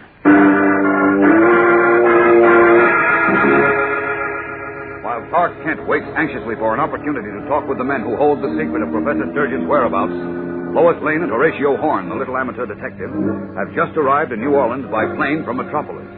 Now, at the airport, only a few miles from the hospital where Kent waits, Lois has just returned from an interview with the dispatcher. As we join them, she is talking to Horn on the apron near the exit gate. I knew it, Mr. Horn. You knew what, Miss Lane? Clark Kent beat me to it again. Really? Yes, the dispatcher says that he's already been here asking the same questions that I did. But how could that be? We caught the first regularly scheduled flight out of Metropolis today. Well... And you said that you had seen Mr. Kent just before that. He must have wangled a ride on a special fast plane and left me cooling my heels at the airport. Oh, just wait till I see him. I'll tell him a thing or two. Never mind that now, Miss Lane. What did you find out from the dispatcher? Oh, now listen. A charter plane took off from here about 1 o'clock this morning. Cleared for Brownsville, Texas, but never got there. Good gracious. You mean it crashed somewhere? Not last night, no. But about a half an hour ago, that same plane radioed an SOS from a position about 400 miles out in the Gulf. The pilot said that it was on fire and about to crash. Great grasshoppers. 400 miles out in the Gulf. And at night. But that means Professor Sturgeon is dead. It doesn't mean anything of the sort, Mr. Horn. What? Look, I thought you were a detective. Well, I am. I could show you my badge and diploma, summa cum laude, from the famous correspondence. Yes, skip it, will you? Now listen and think. The plane took off almost 24 hours ago, but it crashed only 400 miles away. Now, obviously, it traveled a lot farther than 400 miles in 24 hours, don't you think? Of course, but... Oh, you mean... I mean that plane must have taken Professor Sturgeon someplace and was on its way back when it crashed. Now, what we've got to do is find out where it took him. Unfortunately, the poor pilots are probably lost. Mr. Horn, you're not listening. Mr. Horn! Huh? I said you're not listening. We've got a job to do, a big job, and you're not going to listen. What? I say I think it is. You think what is what? Him. Him? For heaven's sake, what are you talking Come about? along, Miss Lane. Hurry, before he gets away. Before who gets away? I told you. Him. Mr. Horn, have you gone out of your mind? Oh, no, Miss Lane. Not Horatio F. Horn. I say that's Carlos, by Gulliver, or I'll eat my handcuffs. Carlos? Yes, the fellow who locked us in the warehouse last night and set it on fire. The one responsible for Professor Sturgeon's abduction. Good heavens. Where is he? Where? See that tall fellow just ahead of the woman with the baby? Yes. He's wearing a black Homburg hat and carrying a briefcase. Oh, yes, but He got out of the Chicago plane that just landed. Well, I can't see his face. Are you sure it's Carlos? Positive. I got a good look at him. He has a beard, A beard? Carlos didn't have a beard. Oh, this is a phony beard. Now, how can you tell that? My dear Miss Lane, I'm a good detective, and a good detective can spot a phony beard or mustache a mile away. Oh, pooh. Besides, remember the long red scar Carlos has across the bridge of his nose? Yes. I saw the scar just now. That made me sure. Look, he's turning his head. It is Carlos. What do we do, Mr. Horn? We can't let him get away. Indeed, we can't. Especially since he knows where Professor Sturgeon is. We must trail him. Come, Miss Lane, hurry. Their pulses racing with excitement. Lois Lane and little Horatio Horn hurry after the tall, swarthy Carlos and into serious trouble. We'll see what happens in a moment. So stand by for the tense climax of today's episode. You know, this week's Pep Dish of the Week sure has made a terrific hit. It has some of that old circus excitement. Makes breakfast as gay and colorful as anything. How about trying it over the weekend? It's a cantaloupe pinwheel, you know. And here's how easy it is to make. You start off with your regular serving of Kellogg's Pep, the Sunshine cereal. Then take your spoon and scoop the cantaloupe out in strips. Arrange them on top of your Pep, like the spokes of a wheel. Add milk and sugar, and that's a cantaloupe pinwheel. One of the dozens of swell ways to dress up your morning dish of Kellogg's Pep. Of course, just Pep with milk and sugar makes a slick treat any day of the week. Pep is crisp and crunchy. Pep is full of sparkling sunshine flavor that keeps your appetite interested until you've eaten up every single toasted flake in your bowl. And that's one way to keep from wasting cereal. Another way is to pour out your Pep carefully. All this is particularly important nowadays when we're sending the cereal grains to help give good nourishment to fellows and girls overseas. Remember that, gang, when Mom brings Kellogg's Pep home from the grocer's. Eat all your Pep. Don't waste it. Spotting a man named Carlos, whom they know to be one of Professor Sturgeon's abductors, Lois Lane and Horatio Horn have hurried after him through the gate of the New Orleans airport. On the street, the tall Latin walks swiftly along a dark row of cars parked at the curb under spreading trees. Wouldn't you just know that at a time like this we wouldn't see a single police officer? Keep calm, Miss Lane. Keep calm. Remember that Horatio Horn is at your side. What a comforting thought that is. Not. Carlos seems in a hurry. I wonder where he's going. I don't know, but we can't lose him. Wait, Mr. Horn. Huh? Look, that car's waiting for him. Yes? There's a big husky chauffeur standing by it. What are we going to do now? He'll get away. We can't lose him, by Gulliver. We mustn't. He knows where Professor Sturgeon is. You, Carlos, wait. No, Mr. Horn, come back here. Stop, Carlos. Look out, Mr. Horn is getting out of the car. Oh, well, I wouldn't give for a policeman. Stay where you are, Carlos. Oh, my good friend, Senor Horn and Senorita Lane. We meet again, huh? You bet we do, by Gulliver. And this Look out, Mr. Horn, he's got a gun. Hey, the same gun I had last night, with which I should have finished you. Step into my car, please. Now, wait, Carlos. Quick, into the car, both of you. No. Now, look here, you can't... Into the car, I said, or I shoot. Quickly. Do as I say. Taken aback by the surprising turn of events, Lois Lane and Horatio Horn look helplessly at Carlos's menacing gun. Then, powerless to resist, step into the car. Carlos follows them. The chauffeur slams the door shut, slides in behind the wheel, and the car speeds smoothly away into the night.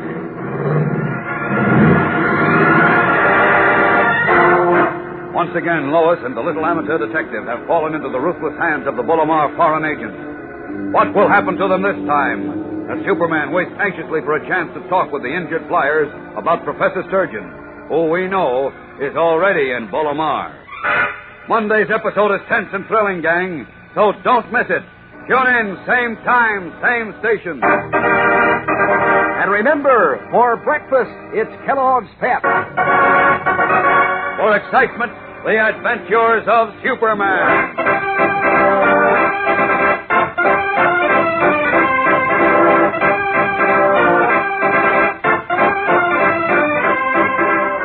Superman is a copyrighted feature appearing in Superman DC comic magazines and is brought to you Monday through Friday at the same time by Kellogg's Pep, the Sunshine Cereal.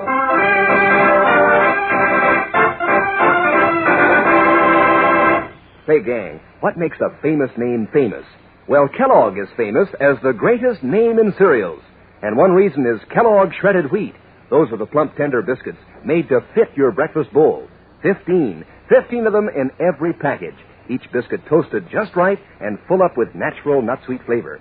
Mom knows Kellogg shredded wheat is good for you, too. This is whole wheat. So remember Kellogg, gang. Ask Mom for Kellogg shredded wheat. And be sure to be with us on Monday for the thrilling adventures of Superman. This is the Mutual Broadcasting System. Tired of the everyday grind? Ever dream of a life of romantic adventure? Want to get away from it all? We offer you Escape. Escape, designed to free you from the four walls of today for a half hour of high adventure.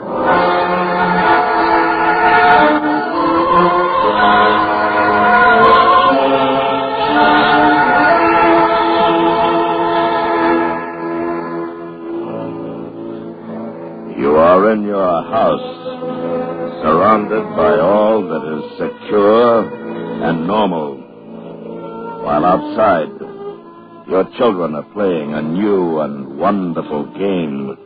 Oh, thanks. Thanks a lot.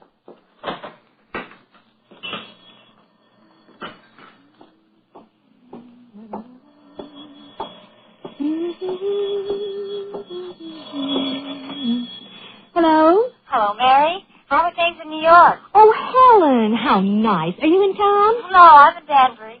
I was just thinking of you, thought I'd call. It's long distance, though. You shouldn't. Oh, I can afford 3 minutes. How's Henry? Oh, fine. And Bill? Oh, just fine. Well, what about me? Oh, wonderful. Noisier than ever. She's got a new game now. It's taken the place of hopscotch. Invasion. Is she playing that, too? Well, yes. Are yours? Same thing. Some kind of geometric jacks, I suppose. Isn't it a scream? All the kids their age are playing it up here. Timmy's got a crush on some guy named Drill. I think that's what it is. Well, it must be a new password. Mine likes him, too. I didn't know it got to New York. Word of mouth, I suppose. You know, kids. Funniest thing, I got a letter from my sister in Boston. She says her kids are playing it, too. It's sweeping the country. I wonder where they learned it. Don't ask me. All I know is what Timmy told me at lunch. 0 hours at 5 o'clock. When? Today. That's when the invasion's going to be. These kids and their imaginations.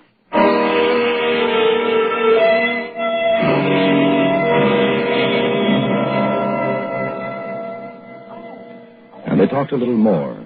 Schoolgirl friends, casual woman talk. But Mrs. Morris was thoughtful. She was thinking of other things, of adults, of children under 9 with imagination, rose bushes, dimensions. She thought of how much she had forgotten about being a child, and she wondered about Mink and all the kids who at that moment were playing Invasion. Oh, no, not if I know Fred. I'm so glad you called. Give my love to Henry and a kiss for me. I will. And to Bill and the kids. Thanks, dear. Goodbye. Goodbye.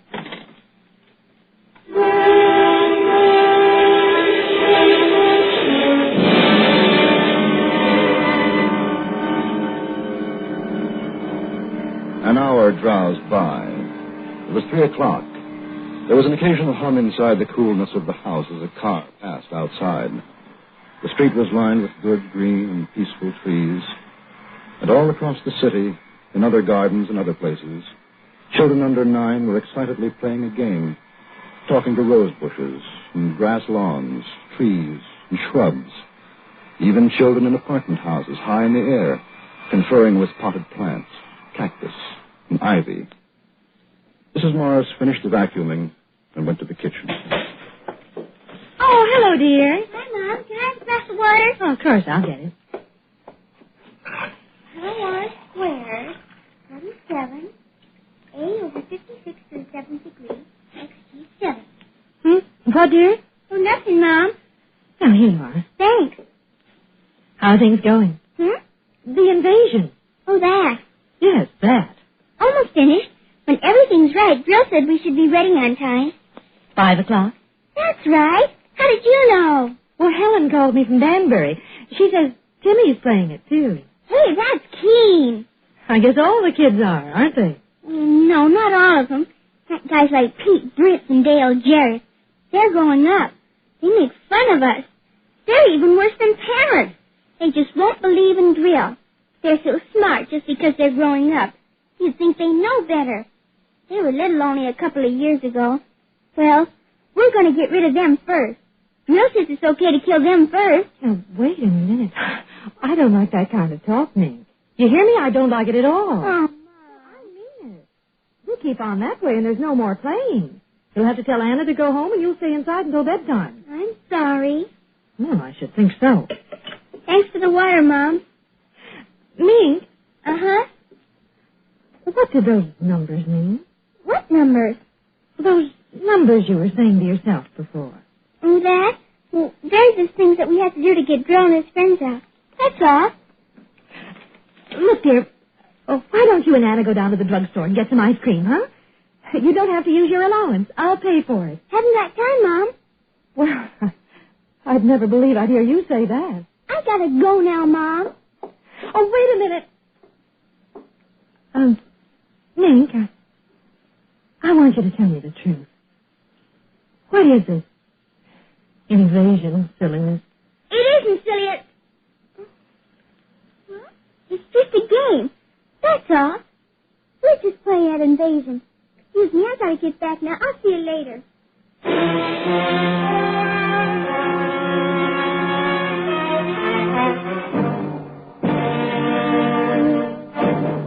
We will return to Escape in just a moment, but first, this is Fire Prevention Week, proclaimed by the President and supported by all responsible businesses and individuals.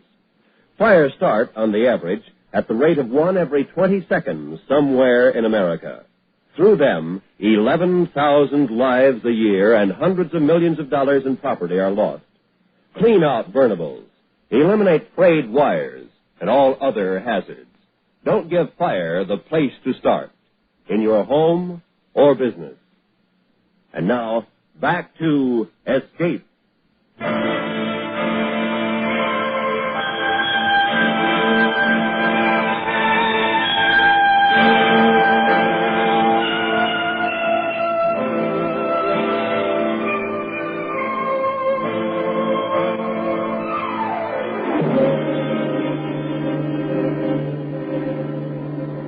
It was a game called Invasion.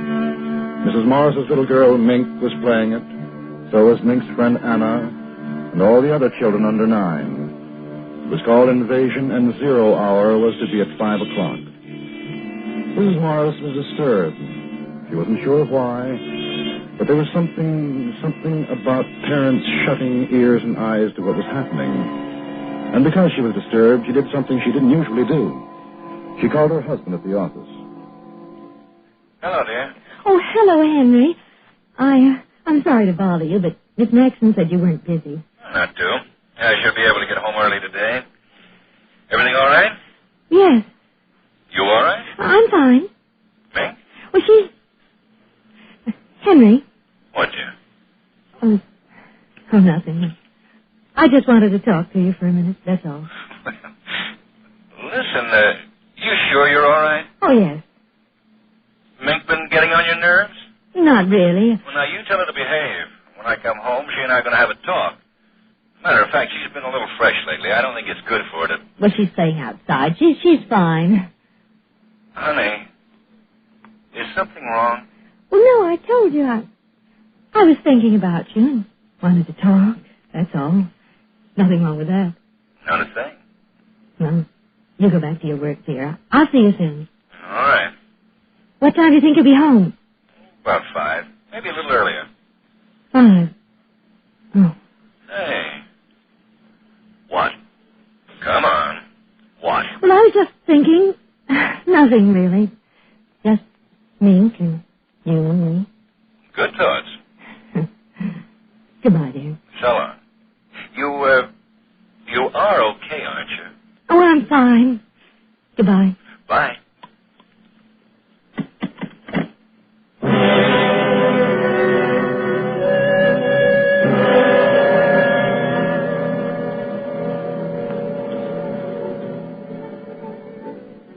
Another hour passed, and it was 4:30. The day began to wane. The sun lowered in the peaceful blue sky. Shadows lengthened on the green lawn. Outside, it was quiet. The 2 little girls, more intent than ever upon their endless movement of design and pattern with the implements before them. Mrs. Morris watched from the window, and she had never known Mink to have such powers of concentration.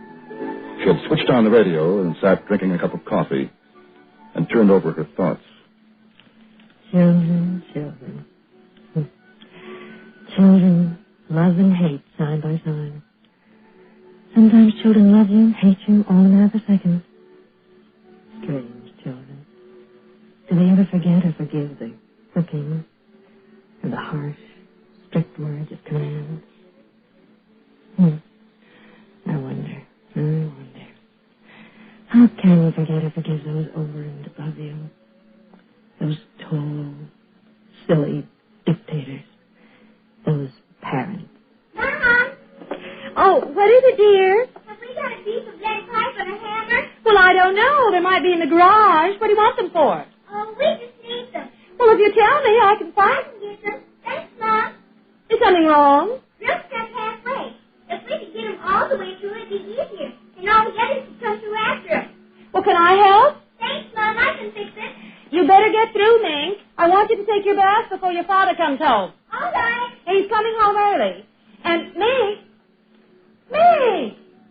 Mink had disappeared behind the shrubs, and Mrs. Morris knew it was ridiculous to make an issue of it. Besides, what was the issue? Invasion? Drill? 0 hour? Unaccountably, a cool breeze came up, and although normally, for that time of year, it would have been a relief, Mrs. Morris felt a chill. She closed the window.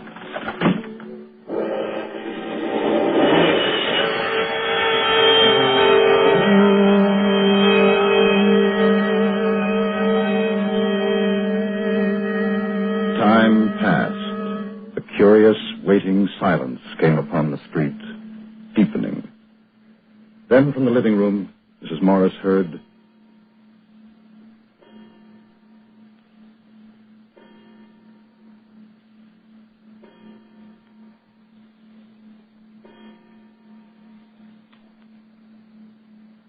$5:00. 0 hour. 0 hour. It had come, and now it had gone. But was the clock right?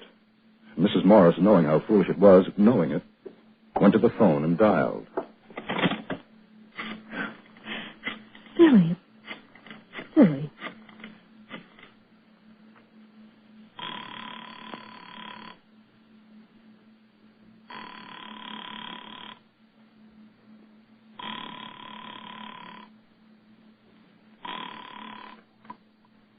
When you hear the tone, the time will be exactly 4:54 and 20 seconds.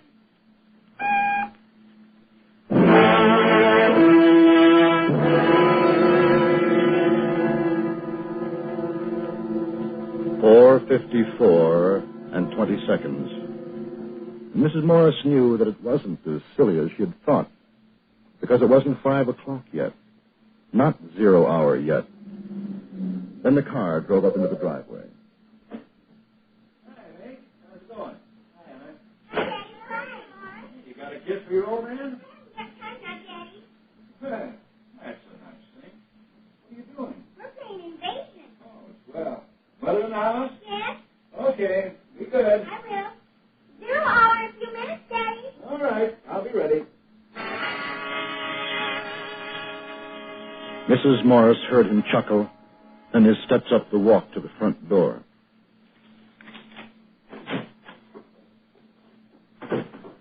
Mary. Oh, I'm in the living room, dear. Oh. Hi. Daughter didn't have time for a kiss. How about you? Hard day? Oh, not particularly. Would you like a cocktail? You read my mind. Martini? Perfect. Anything exciting happened today? No. Oh, Helen called. Oh? From Danbury. I told her she was crazy, but she just felt like calling. Like you calling me this afternoon. Crazy, huh?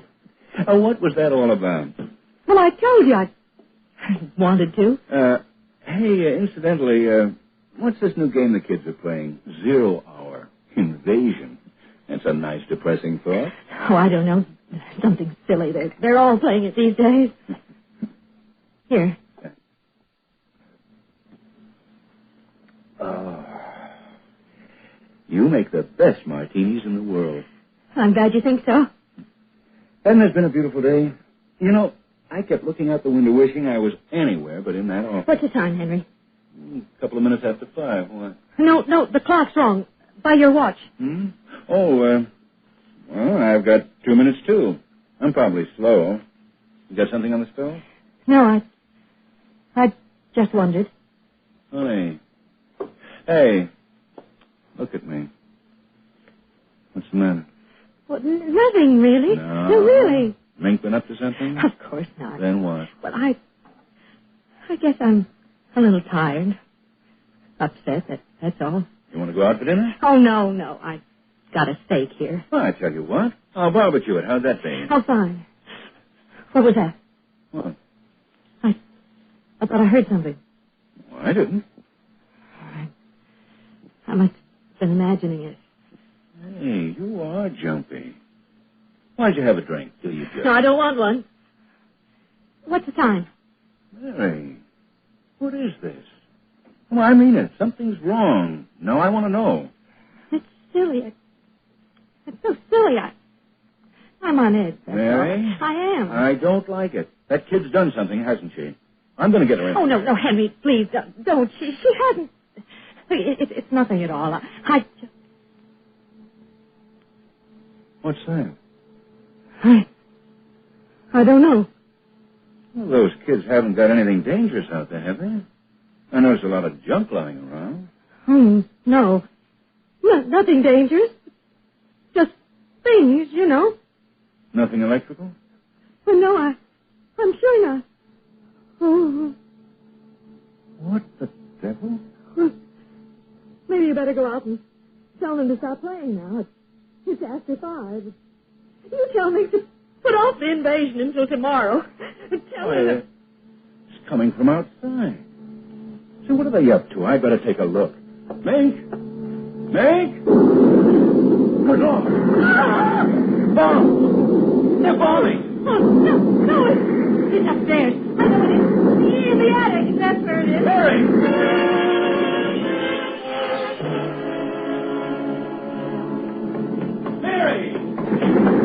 Not upstairs! Mary! He ran after her, confused, frightened. She seemed to know something. In the attic. That's where it is. Her mind had worked that quickly. Any excuse to get him away from the outside, to get him upstairs, to the attic in time. And outside, there were more explosions, and they could hear the children screaming with delight. Not in the attic, it's outside. Mink's out there. What's the matter with you? No. I'll show you. Hurry! Get inside quick. Now. We're safe until tonight. Mary. Maybe we can sneak out later. Maybe we can escape. Are you crazy? Why'd you throw the key away? For heaven's sake, the kid's out there. Do you want to... Oh, you don't know. You don't. We've got to stay here. We've got to. It's horrible. We've got to. You've got to stay here with me. Well, at this point, I don't know how the devil I can get out. Where's that light cord? Be quiet, please. Be quiet. They'll hear us. They'll find us. Oh, Henry, please. Who's going to answer them? There's that noise again. It's in this house. Mary, what is it? Mary, what's happening? You know, now answer me. Stop that, Mary. Somebody's downstairs. Who's down there? Oh, no. No, hush. Please be quiet. They might go away, please.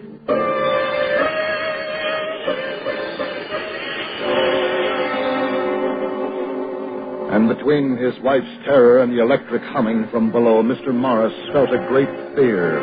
They trembled together in silence in the attic, Mr. and Mrs. Morris, parents of a little girl. Then they heard steps coming up the stairs, and a voice.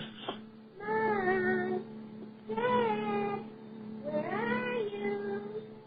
And a queer, cold light became visible under the door crack. A strange odor. And the alien sound of eagerness in Mink's voice was almost more than they could bear. Each wanted to scream. Mom, Dad. And another sound. And the attic door lock melted.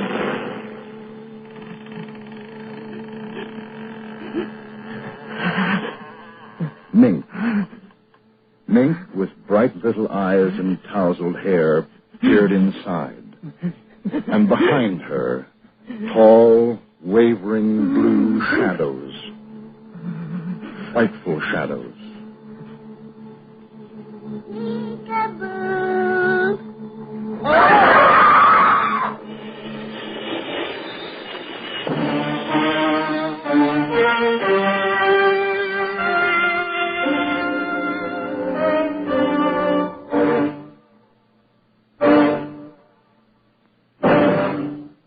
Zero Hour by Ray Bradbury. Direction and adaptation of the story were by Anthony Ellis.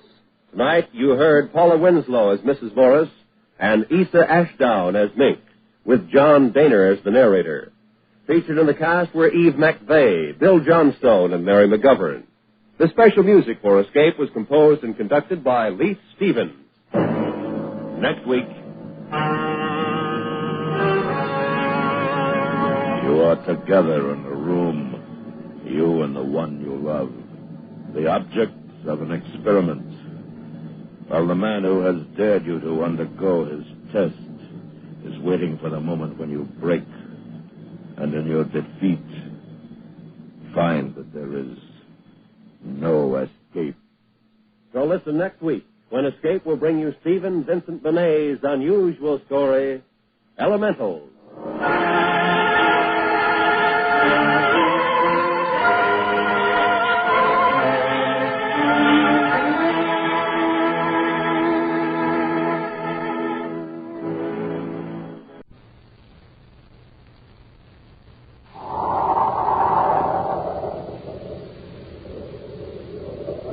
Instant Ralston and Regular Ralston, the hot whole wheat cereals, in the red and white checkerboard packages, present Space Patrol!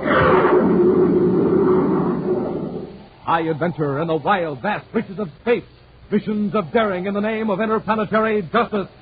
Travel into the future with Buzz Corey, Commander-in-Chief of the Space Patrol!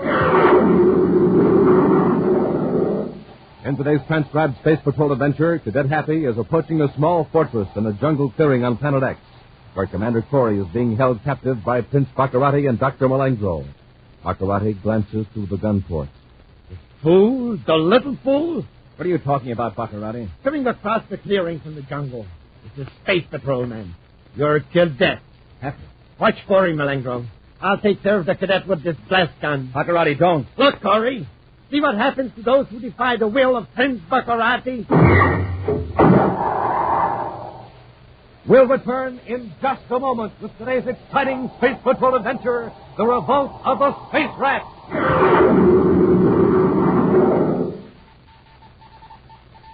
Commander Corey speaking with a special message for all space patrollers. You have only 3 more days to enter the Name the Planet contest. The contest closes December 1st. That means you have only 3 more days to win the gigantic rocket clubhouse and $1,500 cash. Only 3 more days to win one of the 750 Schwinn bikes. Yes, this is the contest that gives you 750 chances to win a wonderful Schwinn varsity bicycle. And there's still time to enter and win if you hurry. Just go to your grocer's today for some Instant Ralston. Right on the back of the Instant Ralston package, it tells you how to enter the contest. So don't wait. Don't miss out on winning the Rocket Clubhouse and $1,500. Don't miss out on winning a streamlined Schwinn bicycle or one of the 1,000 other swell prizes. If you get going on the contest right away, today you have every chance to win. But you must act fast. There are only 3 days left. Right now, this morning, take off for your grocers and get some Instant Ralston. Remember, right on the back of the Instant Ralston package, you'll find the easy contest rules that will help you get your entry in the Name the Planet contest right away. So get Instant Ralston today, and I'll bet you win a prize.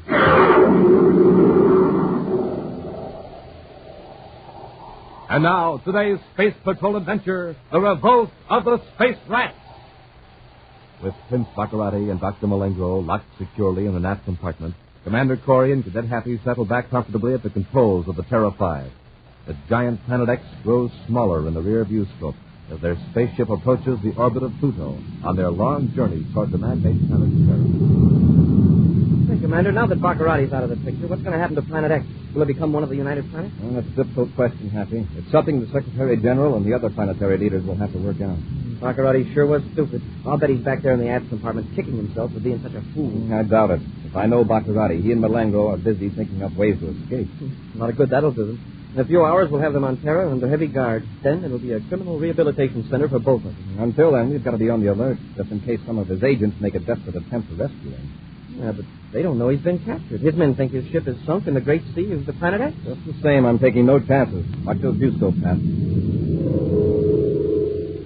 Meantime, a few thousand DUs away on the barren, airless third moon of Pluto, a man sits in a sealed shelter and wearily turns the dials of a spaceophone receiver. Nearby, on a bunk, his companion stares at the ceiling with dark, deep-set eyes. With effort, the man on the bunk raises his head. Turn it off, Pete. All right, boy, all right. Now, you lie down and relax. Never mind me. Keep covered up. I'm hotter than inside of Mercury right now, Pete. The fever's burning me up. Boy, listen. I better go back to that space phone in case Sarkis try to contact us. He ain't going to contact us, Pete. You know it. Sarkis through with us.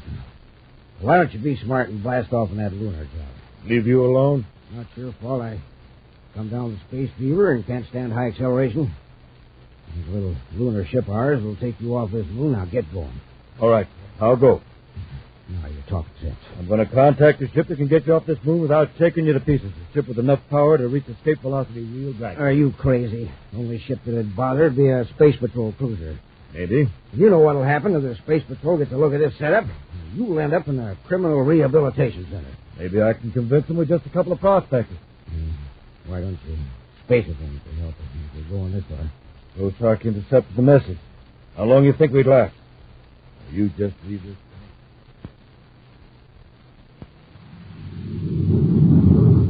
Commander, I picked up something in the starboard viewscope. It seems to be coming from the direction of Pluto's third moon, sir. A very small ship. Well, probably lunar class. Lunar class cruiser PG-791 calling Space Patrol cruiser emergency. He sighted us, sir. Commander Corey aboard Space Patrol battle cruiser Terra 5. Go ahead, lunar cruiser. Commander Corey. That's right. What's your trouble? Well, it's not me, Commander. It's my partner. We've got to get him off moon number 3. Is anything wrong with your ship? No. Then why can't you get him off? Well, not with this crate, I can't. Acceleration would black him out for keeps. Who is this speaking? I'm Pete Skiller. Partner Troy Matthews. He's down with a bad case of space fever. What are you doing on moon number 3? Prospecting. We got a shelter rigged up in a crate. Commander, old Troy needs your help real bad. All right, Skiller. Head back to the moon. We'll follow you. Thanks, Commander. Me and Troy will never forget this. All right, Skiller. Corey out. What do you make of it? Think it's on the up and up? I don't know. At least it's unlikely that Baccarati's gang is behind it. Even if they know we've got Baccarati, there's no way they could have known we'd be on a vector close to Pluto's third moon. Yeah, they wouldn't have had time to lay a trap. I hate to take time out with our prisoners aboard, but after all, a human life may be at stake. Buzz and Hattie follow the small ship to the third moon and carefully scan the terrain as Pete Skiller lands inside a small crater. Skiller, clad in a spacesuit, waits for them beside the airlock leading to the shelter. Donning their own spacesuits, Buzz and Happy land near the lunar cruiser. A few moments later, they're inside the airlock talking to Skiller. My partner's in pretty bad shape, Commander. How long has he been here? About 10 days. 10 days? You mean this is the first attempt he's made to get help? Why didn't you space phone Pluto Space Patrol? But Troy's awful stubborn, Commander, awful stubborn. Here, he's right in here. You lead the way, Skiller. Keep an eye on him. Yes, sir. Well, those Troy's asleep. Hey, partner, wake up. We got company. Hold it, Skiller. He does look bad. I'll see. Stuff him into a spacesuit. We can carry him out to your ship. Just a minute. You won't go stuffing a sick man into a spacesuit. Got to be very careful about moving him. Sure. Anything you say, Commander. Frankly, I'd hate to be responsible for what might happen to a man in his condition. Moving him now might be fatal. Well, we've got to get him to a doctor. It might be wiser to bring a doctor here. I've seen enough cases of space fever to know when it's dangerous to move a sick man. Commander. Yes, sir. Maybe this isn't such a good idea, but... Well, I was thinking about someone on our ship. Malengro? Yes, sir. I know he isn't a licensed space doctor, but he knows a lot about it. It's invaluable to Baccarati along that line. Question is, could we trust him? For right now, both Malengro and Baccarati might jump at a chance to do something decent, just for the sake of the record. Yeah, since there's no chance to escape. You stay here, Hap. I'll go back to the ship and get Malengro. In an aft compartment of the Terra 5, Prince Baccarati and Dr. Malengro speculate on why their long flight to Terra has been interrupted. What is Corey up to? Where have we landed? Perhaps he's decided to take us to Pluto instead of flying straight through to Terra. If this were Pluto, we'd be out of the ship by now. Perhaps, Your Highness, Corey landed for minor repairs. At any rate, every moment of delay increases our chances for escape. Your Highness, someone's at the door. Commander Corey. All right, Malengro, you can come out. Well, Corey, it's about time you were putting me in a more comfortable quarters. Not you, Baccarati. I just want Malengro. I demand to know where we are. Keep quiet. Malengro, you know how to treat a case of space fever? Oh.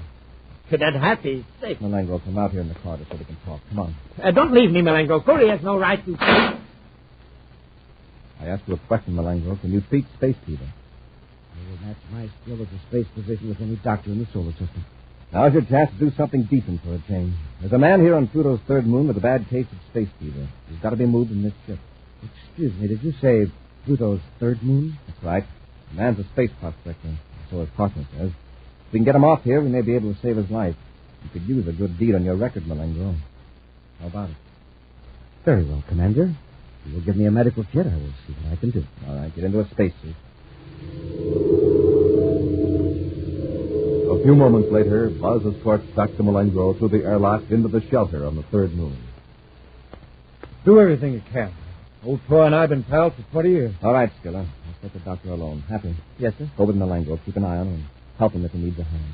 All right, Commander. Skiller, you stay here with me. Oh, but my partner, can't I? There's nothing we can do. Besides, I want to ask you some questions. Come on, Malengro, in here. So you're prospecting? Yep. Can't say we're rich, but we've had a lot of fun. This is a fancy layout here, Skiller. Lots of expensive equipment. Oh, well, we collected a few odds and ends. It's been a racket long enough. You seem to have collected everything but prospecting equipment. What's that? You don't have any testing instruments or digging tools or ore samples.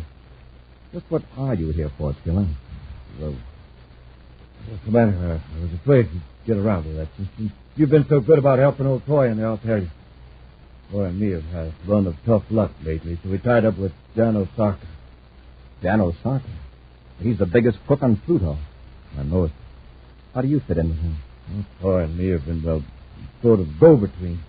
Osaka's gang robbed the spaceship, turned Pluto over to us. We hide it here on the third moon till he sends somebody after. So that's how he operates. I wouldn't tell you this if Osaka hadn't let old Toy down and him fit the way he is. I'm good and bad. I'm going to tell you something maybe you don't know, Commander. Osaka's big, but he's not the top one. Osaka's taking orders from somebody else. Who, I don't know. In the next room, Dr. Malengo examines the unconscious man. As Happy watches carefully, ray gun drawn. Malengo opens the medical kit and, with the sure movement of a professional, prepares the patient for emergency treatment. Then he selects an electro-injector from the kit and opens the patient's throat. I'm going to need help, Cadet. What do you want me to do? I'm going to administer something to make him immune to acceleration effects. Sometimes there's an involuntary reaction to the electroneedle. Will you hold the patient, please? You mean hold his wrist? Yes. Hold him very tightly. He must remain absolutely motionless for 5 seconds. All right. I've got him. Steady now. This is a very delicate process. Oh, the injector slipped. Got you in the hand. What a pity. You can't even speak, let alone move. Now, I'll just take your ray gun. It will be some time before you're able to use it. Thank you. Now to take care of. Oh, Mr. Commander, that's all I know about Osaka. How about your partner? He might know a little more, Commander, but we've been pretty close, Toy and me. I don't think he knows who Osaka's working for either. Don't move, Commander. Malengo! Hey, what's going on here? Help me get Corey into the ship. You crazy? He's the commander. Do as I say. I'll explain to you about Sarka. You'll dispose of the cadet when he comes to take you and your partner off the moon. Mr. Corey. He's going back to Planet X. We'll return to Space Patrol in just a moment. You have 1,750 chances to win a prize in the Name the Planet contest. That's right, Space Patrollers. If you act fast, if you act within the next 3 days, you may still win one of the 1,750 prizes in this amazing contest. But this is your last chance. You have only 3 more days to win the gigantic rocket clubhouse and $1,500. Only 3 more days to win one of the 750 Schwinn varsity bicycles. Only 3 more days to win one of the 1,000 other prizes. 1,000 pieces of real Space Patrol equipment. 250 powerful autosonic rifles, 250 Husky outer space helmets, 250 official Space Patrol emergency kits, and 250 handsome stainless steel Space Patrol wristwatches. But there's no time to waste. Only 3 days left. So go to your grocer's today and get a package of Instant Ralston, the new package with the picture of Commander Corey on the front. Now, on the back of the Instant Ralston package, you'll find the easy rules that'll tell you how you can win one of the 1,750 sensational prizes in the Name the Planet contest. So get some Instant Ralston at your grocer's right away, today.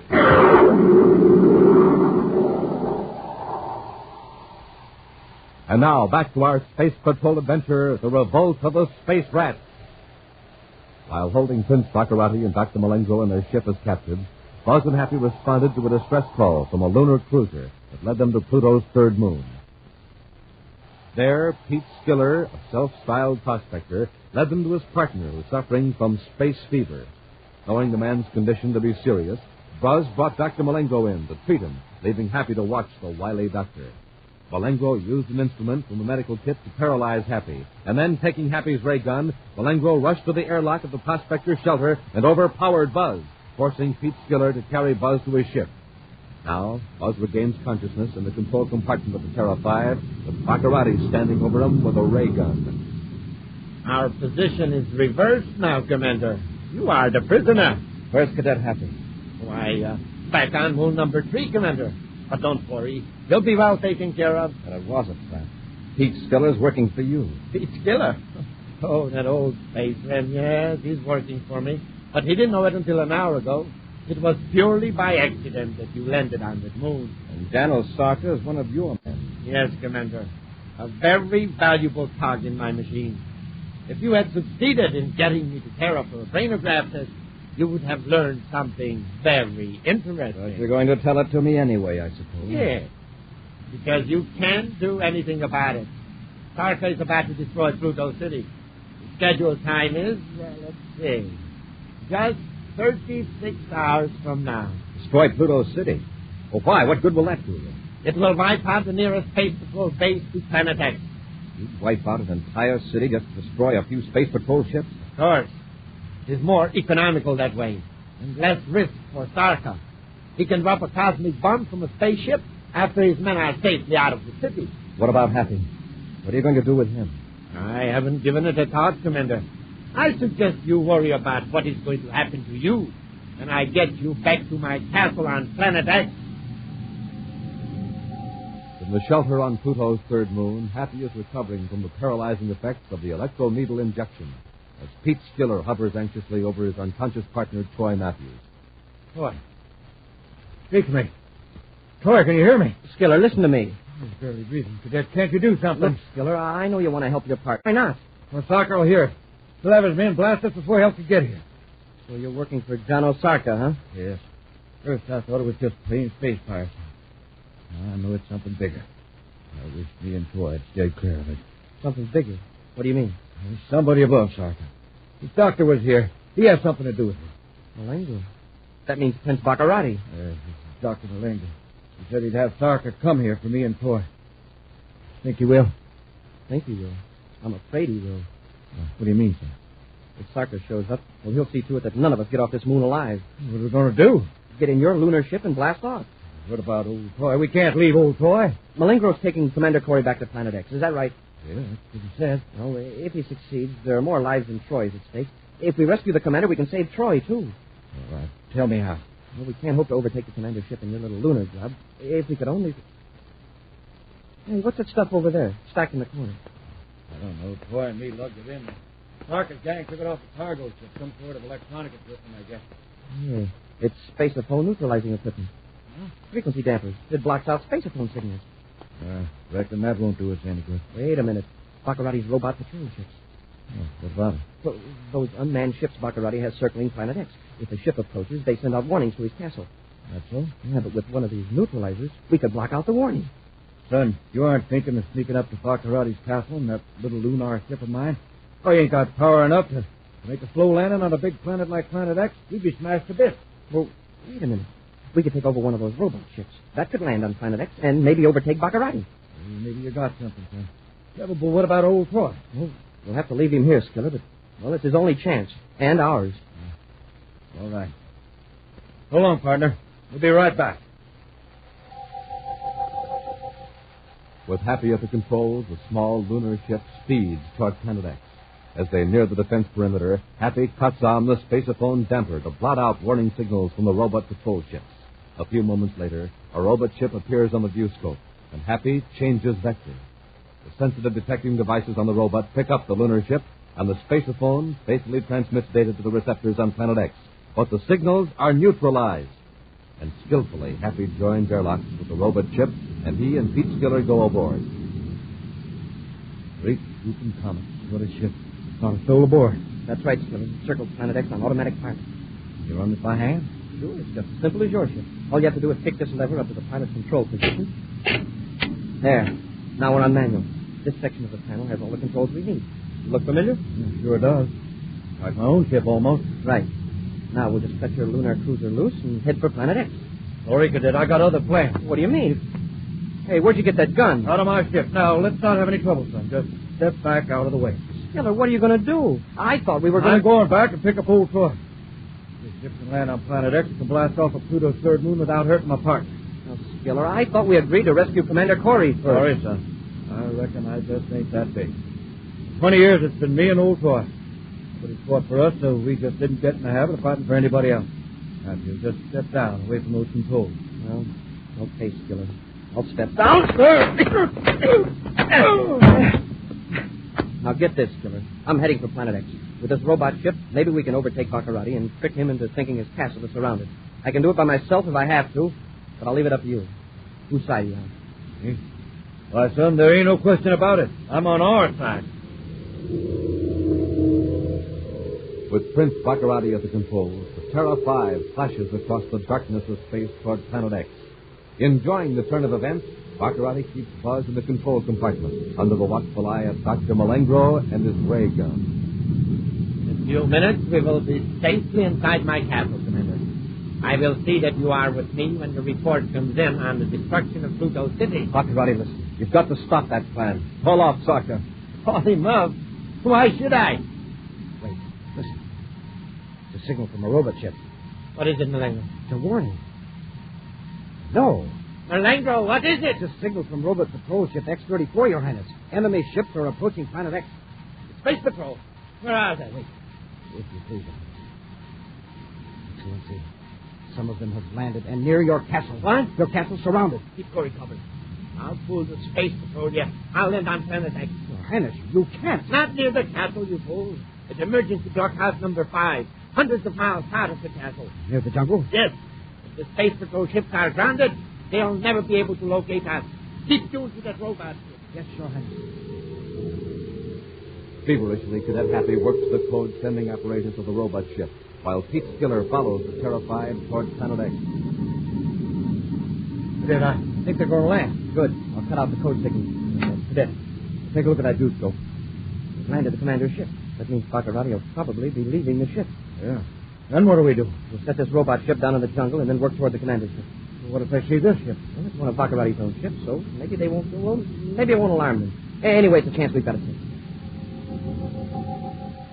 While Malengro holds Buzz at gunpoint, Prince Baccarati sets the Space Patrol battlecruiser down in the jungle near a domed structure of concrete. Then the Prince and Malengro force Buzz out of the ship and into the squat fortress. There, Commander. You'll be safe here from your own men.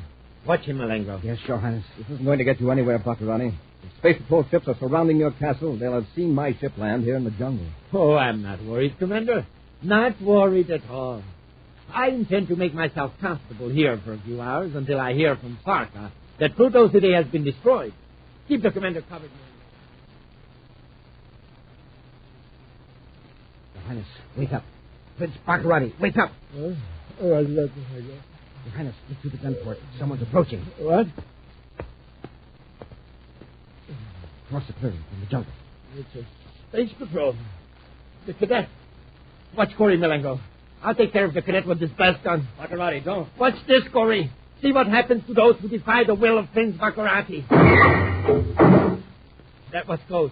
Now I'll finish him. Your Highness, look out! Malengro! Your ray gun! Hold him, Your Highness! Got him! Shoot! Yes, Excellency! Give me that! He's got the gun! Got the light! Got the light!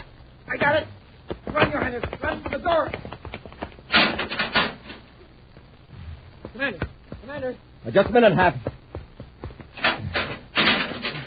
Commander, you all right? Yeah. Baccarati and Malengro got away. Where'd they go? That door in the back. They cut off the lights and made for that door. Let's blast it open. We'll get him. Hold it, Happy. Let him go. Huh? Right now, there's something more important than catching Baccarati. What do you mean, sir? Commander, I saw him. Killer. You better hurry. They headed into the jungle. I'll show you. They just popped out of a hole in the ground and dashed into the trees. Well, then we don't have to break the door down. They came out of that passage. If we hurry... Hold it, Happy. We're going back to the ship. And let Baccarati get away? We can't spare the time, Happy. If we blast off now, we can save Pluto City. Pluto City? Yes. I've picked up enough from Baccarati to round up Sarka and his gang before the city's destroyed. But we'll have to hurry. Sarka, I'm with you, Commander. I'll help you, and so will good old Toy. That is, if you'll take him off that moon. I certainly will. I'm very anxious to talk to good old Toy. I admit we did wrong, Commander, but I'll help you round up Sarka, and that's the honest truth. All right, Skiller. Let's get going. Come on, Hap. Yes, sir. But I sure hate to give up hunting for Baccarati. Hey, look, the rockets, what was that? Something in the jungle, Hap. Taking up where we left off. Left off what, sir? Hunting for Baccarati. Come on, let's go. An action preview of next week's exciting Space Patrol adventure in just a moment. Space Patrollers, this is Commander Corey. Today is positively the last time I'll be able to tell you about the Name the Planet contest. You have only 3 days left to win the huge rocket clubhouse and $1,500, or a Schwinn bite, or one of the 1,000 other fine prizes. You must get your entry in the contest in the next 3 days. So today, right now, go to your grocer's and get some instant Ralston. Look for the package with my picture in the front. And don't forget, the easy rules for entering the contest are right on the back of the instant Ralston package. So act fast, act now, and win one of the terrific prizes. You've still got every chance to win if you get instant Ralston now. And now, a preview of next week's exciting Space Patrol adventure. Buzz and Happy have cornered Prince Baccarati in a spaceship on the surface of Planet X. Holding a half-conscious man before him as a shield, Baccarati works his way toward the controls. All right, Baccarati. Let go of the professor. Don't come any nearer, Corey. You're all through, Baccarati. Get away from those controls. It won't do you any good to try to blast off now. It's the spaceophone I'm interested in. There. Now stay where you are, Corey. The transmitter is turned to a frequency that will set off a crocodile bomb. One more step and I'll destroy Terra. Be sure to join us next week for the thrilling story, Baccarati's Secret Weapon, when Instant Ralston and Regular Ralston again present Space Patrol! Space Patrol, created by Mike Moser, starring Ed Kemmer as Commander Corey and Lynn Osborne as Cadet Happy, was written by Lou Houston, produced and directed by Larry Robertson, executive producer Mike Devery. Other players were Bela Kovach, Norman Jolly, and Ken Mayer. Dick Tufeld speaking. Now, don't forget to tune in next Saturday and every Saturday when Instant Ralston and Regular Ralston again present Space Patrol!